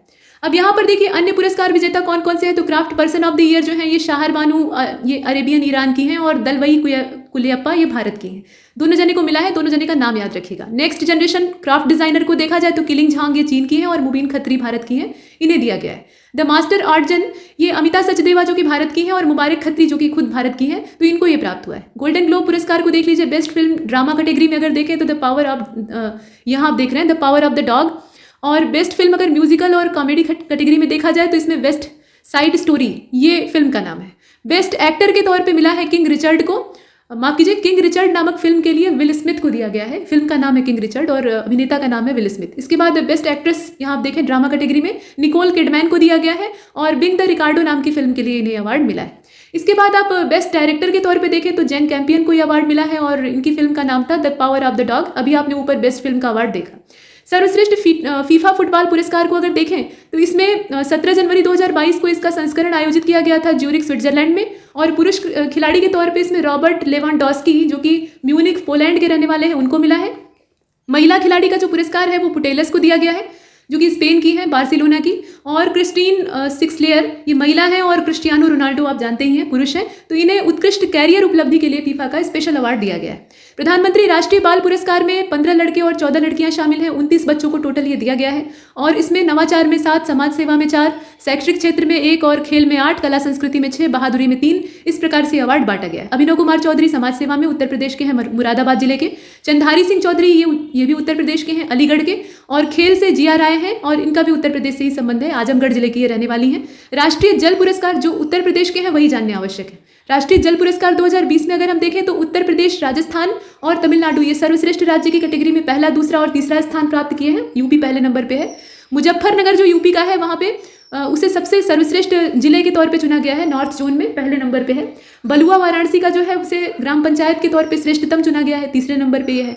और एमिटी इंटरनेशनल स्कूल ये नोएडा का है, सर्वश्रेष्ठ स्कूल के तौर पे इसे संयुक्त तौर पे दिया गया है। इसके बाद आप देख रहे हैं मतलब दो हैं इसमें, संयुक्त विजेता का मतलब ये है, एमिटी इंटरनेशनल है और राजकीय मध्य स्कूल मनापेट पुदुचेरी वाला है, इनको कंबाइंडली दिया गया है। Coastal salinity prevention cell Ahmedabad की है, इसको सर्वश्रेष्ठ एनजीओ का अवार्ड मिला है। और धर्मपाल सत्यपाल लिमिटेड नोएडा उत्तर प्रदेश, इसे CSR गतिविधियों के लिए सर्वश्रेष्ठ उद्योग का अवार्ड मिला है, ये तीसरा संयुक्त विजेता है। इसके बाद वन लाइनर करंट अफेयर को देखते हैं। एक पृथ्वी अवलोकन उपग्रह है जिसका नाम है जिवान 102E के नाम से प्रसिद्ध है। चीन देश के द्वारा इसको दिसंबर में लॉन्च किया गया था, ये पहली न्यूज़ है। और दूसरी न्यूज़ आपको बताती है कि भारतीय सेना ने जनवरी 2022 में इंदौर के पास जो महू है, अंबेडकर जी की जन्मस्थली, वहाँ पे क्वांटम प्रयोगशाला को स्टैब्लिश किया है। टेक्नोलॉजी के डोमेन के तौर पर यहाँ दिखाई देगा, आप जानते ही हैं। 15 से 18 आयु वर्ग अगर है तो उसमें बच्चों के लिए कोविड-19 टीकाकरण कुछ शुरू किया गया था 3 जनवरी 2022 से। जम्मू कश्मीर में स्कीयर आरिफ खान ने 2022 में जो शीतकालीन ओलंपिक हुआ था उसमें 2 स्पर्धाओं के लिए क्वालिफाई किया, ये अच्छी बात। दुनिया का सबसे बड़ा शी लॉक इज़मुडेन सी लॉक के द्वारा का उद्घाटन जो है ये उत्तरी सागर नहर को एम्स्टर्डम के बंदरगाह से जोड़ने वाले एक छोटे बंदरगाह शहर इज़मुइडेन में किया गया है। मतलब इसका जो उद्घाटन है ना वो कहाँ पे किया गया ये पूछा जा सकता है। तो ये एक बंदरगाह शहर है जिसका नाम है इज़मुइडेन। आरिफ मोहम्मद शाह शीतकालीन ओलंपिक के लिए यहाँ क्वालिफाई होते हैं स्कीइंग प्रतिस्पर्धा के लिए और ये पहले भारतीय एथलीट बन गए। अब यहाँ बोइंग 747 चार्टर्ड विमान की अगर बात करें तो इसमें क्या हुआ, 30 सफ़ेद गैंडों को लादा गया और दक्षिणी अफ्रीका देश जो है वहाँ से रवांडा पहुँचाया गया है। और सफ़ेद गैंडों का अब तक का ये सबसे बड़ा एकल हस्तांतरण है। गैंडों को ले जाने के लिए स्पेशल चार्टर प्लेन था। इसके बाद आप देख रहे हैं चांग-ई 5 लूनर लैंडर, ये चीन का है। ये चंद्रमा की सतह पर पानी खोजेगा, सभी ने खोज लिया, अब चीन खोजने के लिए बाकी बचा है। कोपरनिकस क्लाइमेट चेंज सर्विस यूरोपीय संघ का कार्यक्रम है और इसके द्वारा जारी रिपोर्ट है जिसमें कहा गया है कि भारत 1901 के बाद 5वां सबसे गर्म वर्ष झेल रहा है, 2021 में झेल चुका है। और इसके बाद आप देखें हाल ही में अमेरिका के मैरीलैंड अस्पताल में 57 वर्षीय अमेरिकी डेविड बेनेट, इसमें आनुवांशिक रूप से संशोधित शूकर हृदय का प्रत्यारोपण किया गया। शूकर हृदय का मतलब है सुअर का दिल निकालकर इनको लगाया गया और ये आनुवांशिक रूप से थोड़ा सा मॉडिफाइड था। चिकित्सा के इतिहास में ये पहली बार हुआ है और ये बहुत समय तक चल नहीं पाएगा लेकिन कुछ समय तक जिंदा रखेगा। जम्मू कश्मीर प्रथम राज्य या केंद्र शासित प्रदेश की कैटेगरी में आता है जिसने कि अपना सुशासन सूचकांक जारी किया है। शंघाई प्रांत में चीन में दुनिया की सबसे लंबी मेट्रो लाइन को स्टार्ट किया गया है 31 दिसंबर में 2021 में और इस तरह से दुनिया में सबसे लंबी मेट्रो लाइन का रिकॉर्ड ये शंघाई के पास कायम हो गया है। केरल विश्वविद्यालय में क्या हुआ, तो यहाँ के असिस्टेंट प्रोफेसर हैं सुबोध जी और शोध विद्वान विद्या ललन, इन्होंने जो 5G माइक्रोवेव अवशोषक है उसको विकसित किया है। इसके बाद शंघाई में इस उद्घाटन के साथ दुनिया भर में सबसे बड़े मेट्रो नेटवर्क वाले शहर के रूप में अपनी रैंकिंग उसने बरकरार रखी है। तो हमने पीछे ही देख लिया था। अच्छा, 5G माइक्रोवेव अवशोषक की अगर हम बात करें तो इसका विकास विद्युत चुंबकीय विकिरण के खिलाफ एक ढाल के तौर पे किया जाएगा। इलेक्ट्रोमैग्नेटिक रेडिएशन को रोकने का ये काम करेगा। 29 दिसंबर 2021 की अगर बात करें तो तमिलनाडु राज्य में राज्य की महिलाओं के लिए एक नई पॉलिसी आई है 2021 की और अर्थव्यवस्था का 6वां स्थान, मतलब देश फ्रांस देश से सबसे बड़ी, यहाँ आप देखें कि centre for economics and business research के अकॉर्डिंग भारत वर्ष 2022 में फ्रांस देश से सबसे बड़ी अर्थव्यवस्था का 6वां स्थान हासिल कर लेगा। मतलब भारत 6वें स्थान पे काबिज हो जाएगा, ये कहने का मतलब है। इसके बाद आप देखिए यूनाइटेड किंगडम के centre for economics and business research CBR की भविष्यवाणी है कि भारतीय अर्थव्यवस्था 2031 तक तीसरी सबसे बड़ी अर्थव्यवस्था बन जाएगी। अब यहाँ पे आप देख रहे हैं कि 15 से 23 जनवरी 2022 को ये 20वां ढाका अंतर्राष्ट्रीय फिल्म महोत्सव ये बांग्लादेश के ढाका में आयोजित हुआ था और रेनबो फिल्म सोसाइटी के द्वारा इसका आयोजन 1977 में किया गया था। ये फिल्म फेस्टिवल की बात हो रही है, जबकि अपस्फा की बात अगर करें, यह अधिनियम जो है नागालैंड राज्य में 6 महीनों के लिए अशांत क्षेत्र के तौर पर घोषित करके लगाया गया है। अब यहाँ पर यह कहा गया कि चीन में पूर्वी प्रांत अनहुई में हेफई भौतिक विज्ञान संस्थान है, यहाँ पे कृत्रिम सूर्य का एक प्रयोग किया गया। मतलब चाइना ने अपना कृत्रिम सूर्य बनाया है, आपने सुना ही होगा। और न्यूक्लियर फ्यूजन रिएक्टर में करीब 1056 सेकंड में 7 करोड़ डिग्री सेल्सियस ऊर्जा निकालकर नया रिकॉर्ड बनाया है। जब सूर्य धरती पर उतर आए तो विनाश ही होता है, आप भी जानते हैं। और इस कृत्रिम सूर्य ने नया रिकॉर्ड बनाया है, 30 दिसंबर 2021 को ये बना। ठीक है कि जब आवश्यकता होगी तभी इसको चलाया जाएगा, लेकिन कितनी गर्मी पैदा करेगा ये सोचने वाली बात है। दिसंबर 2021 में ब्रिक्स न्यू डेवलपमेंट बैंक इन्होंने मिस्र देश को अपने नए सदस्य के रूप में स्वीकार कर लिया। इसके बाद आप देख रहे हैं खादी और ग्रामोद्योग आयोग के अध्यक्ष विनय कुमार सक्सेना ने उत्तर प्रदेश के गाजियाबाद शहर में देश की पहली मोबाइल हनी प्रोसेसिंग वैन को लॉन्च किया है। और जनवरी 2022 में हुआ यह था कि दक्षिणी ध्रुव की अकेले यात्रा करने वाली भारतीय मूल की पहली महिला और अश्वेत महिला हरप्रीत चंडी, जो कि कैप्टन है, ब्रिटिश सेना में काम कर रही है, वो बन गई। तेलंगाना 100% पात्र आबादी को कोविड की पहली डोज लगाने का लक्ष्य हासिल करने वाला दूसरा राज्य बन गया है। और कितने को लगाया है, तो 2.77 करोड़ नागरिकों को ये टीका लगा हुआ है। इसके बाद पेड ग्रुप ज्वाइन करना हो तो यहाँ देखिए, अदरवाइज यहाँ देखिए तो हिमाचल देश का, मतलब हिमाचल प्रदेश जो है वो देश का पहला राज्य है जिसने कि राज्य के सभी योग्य 100% आबादी को कोविड की पहली डोज लगाने में उपलब्धि हासिल की है। दूसरा आपने देखा, पहला भी देख लीजिए, सूडान देश के प्रधानमंत्री अब्दुल्ला हमदोक ने अपने पद से इस्तीफा दे दिया है। और प्रधानमंत्री नरेंद्र मोदी जी ने रानी वेल्लू नाचियार को उनकी 292वीं जयंती पर श्रद्धांजलि अर्पित की है। तो यहाँ तक ये समाप्त होता है, इसमें इतना ही। तब तक के लिए नमस्कार।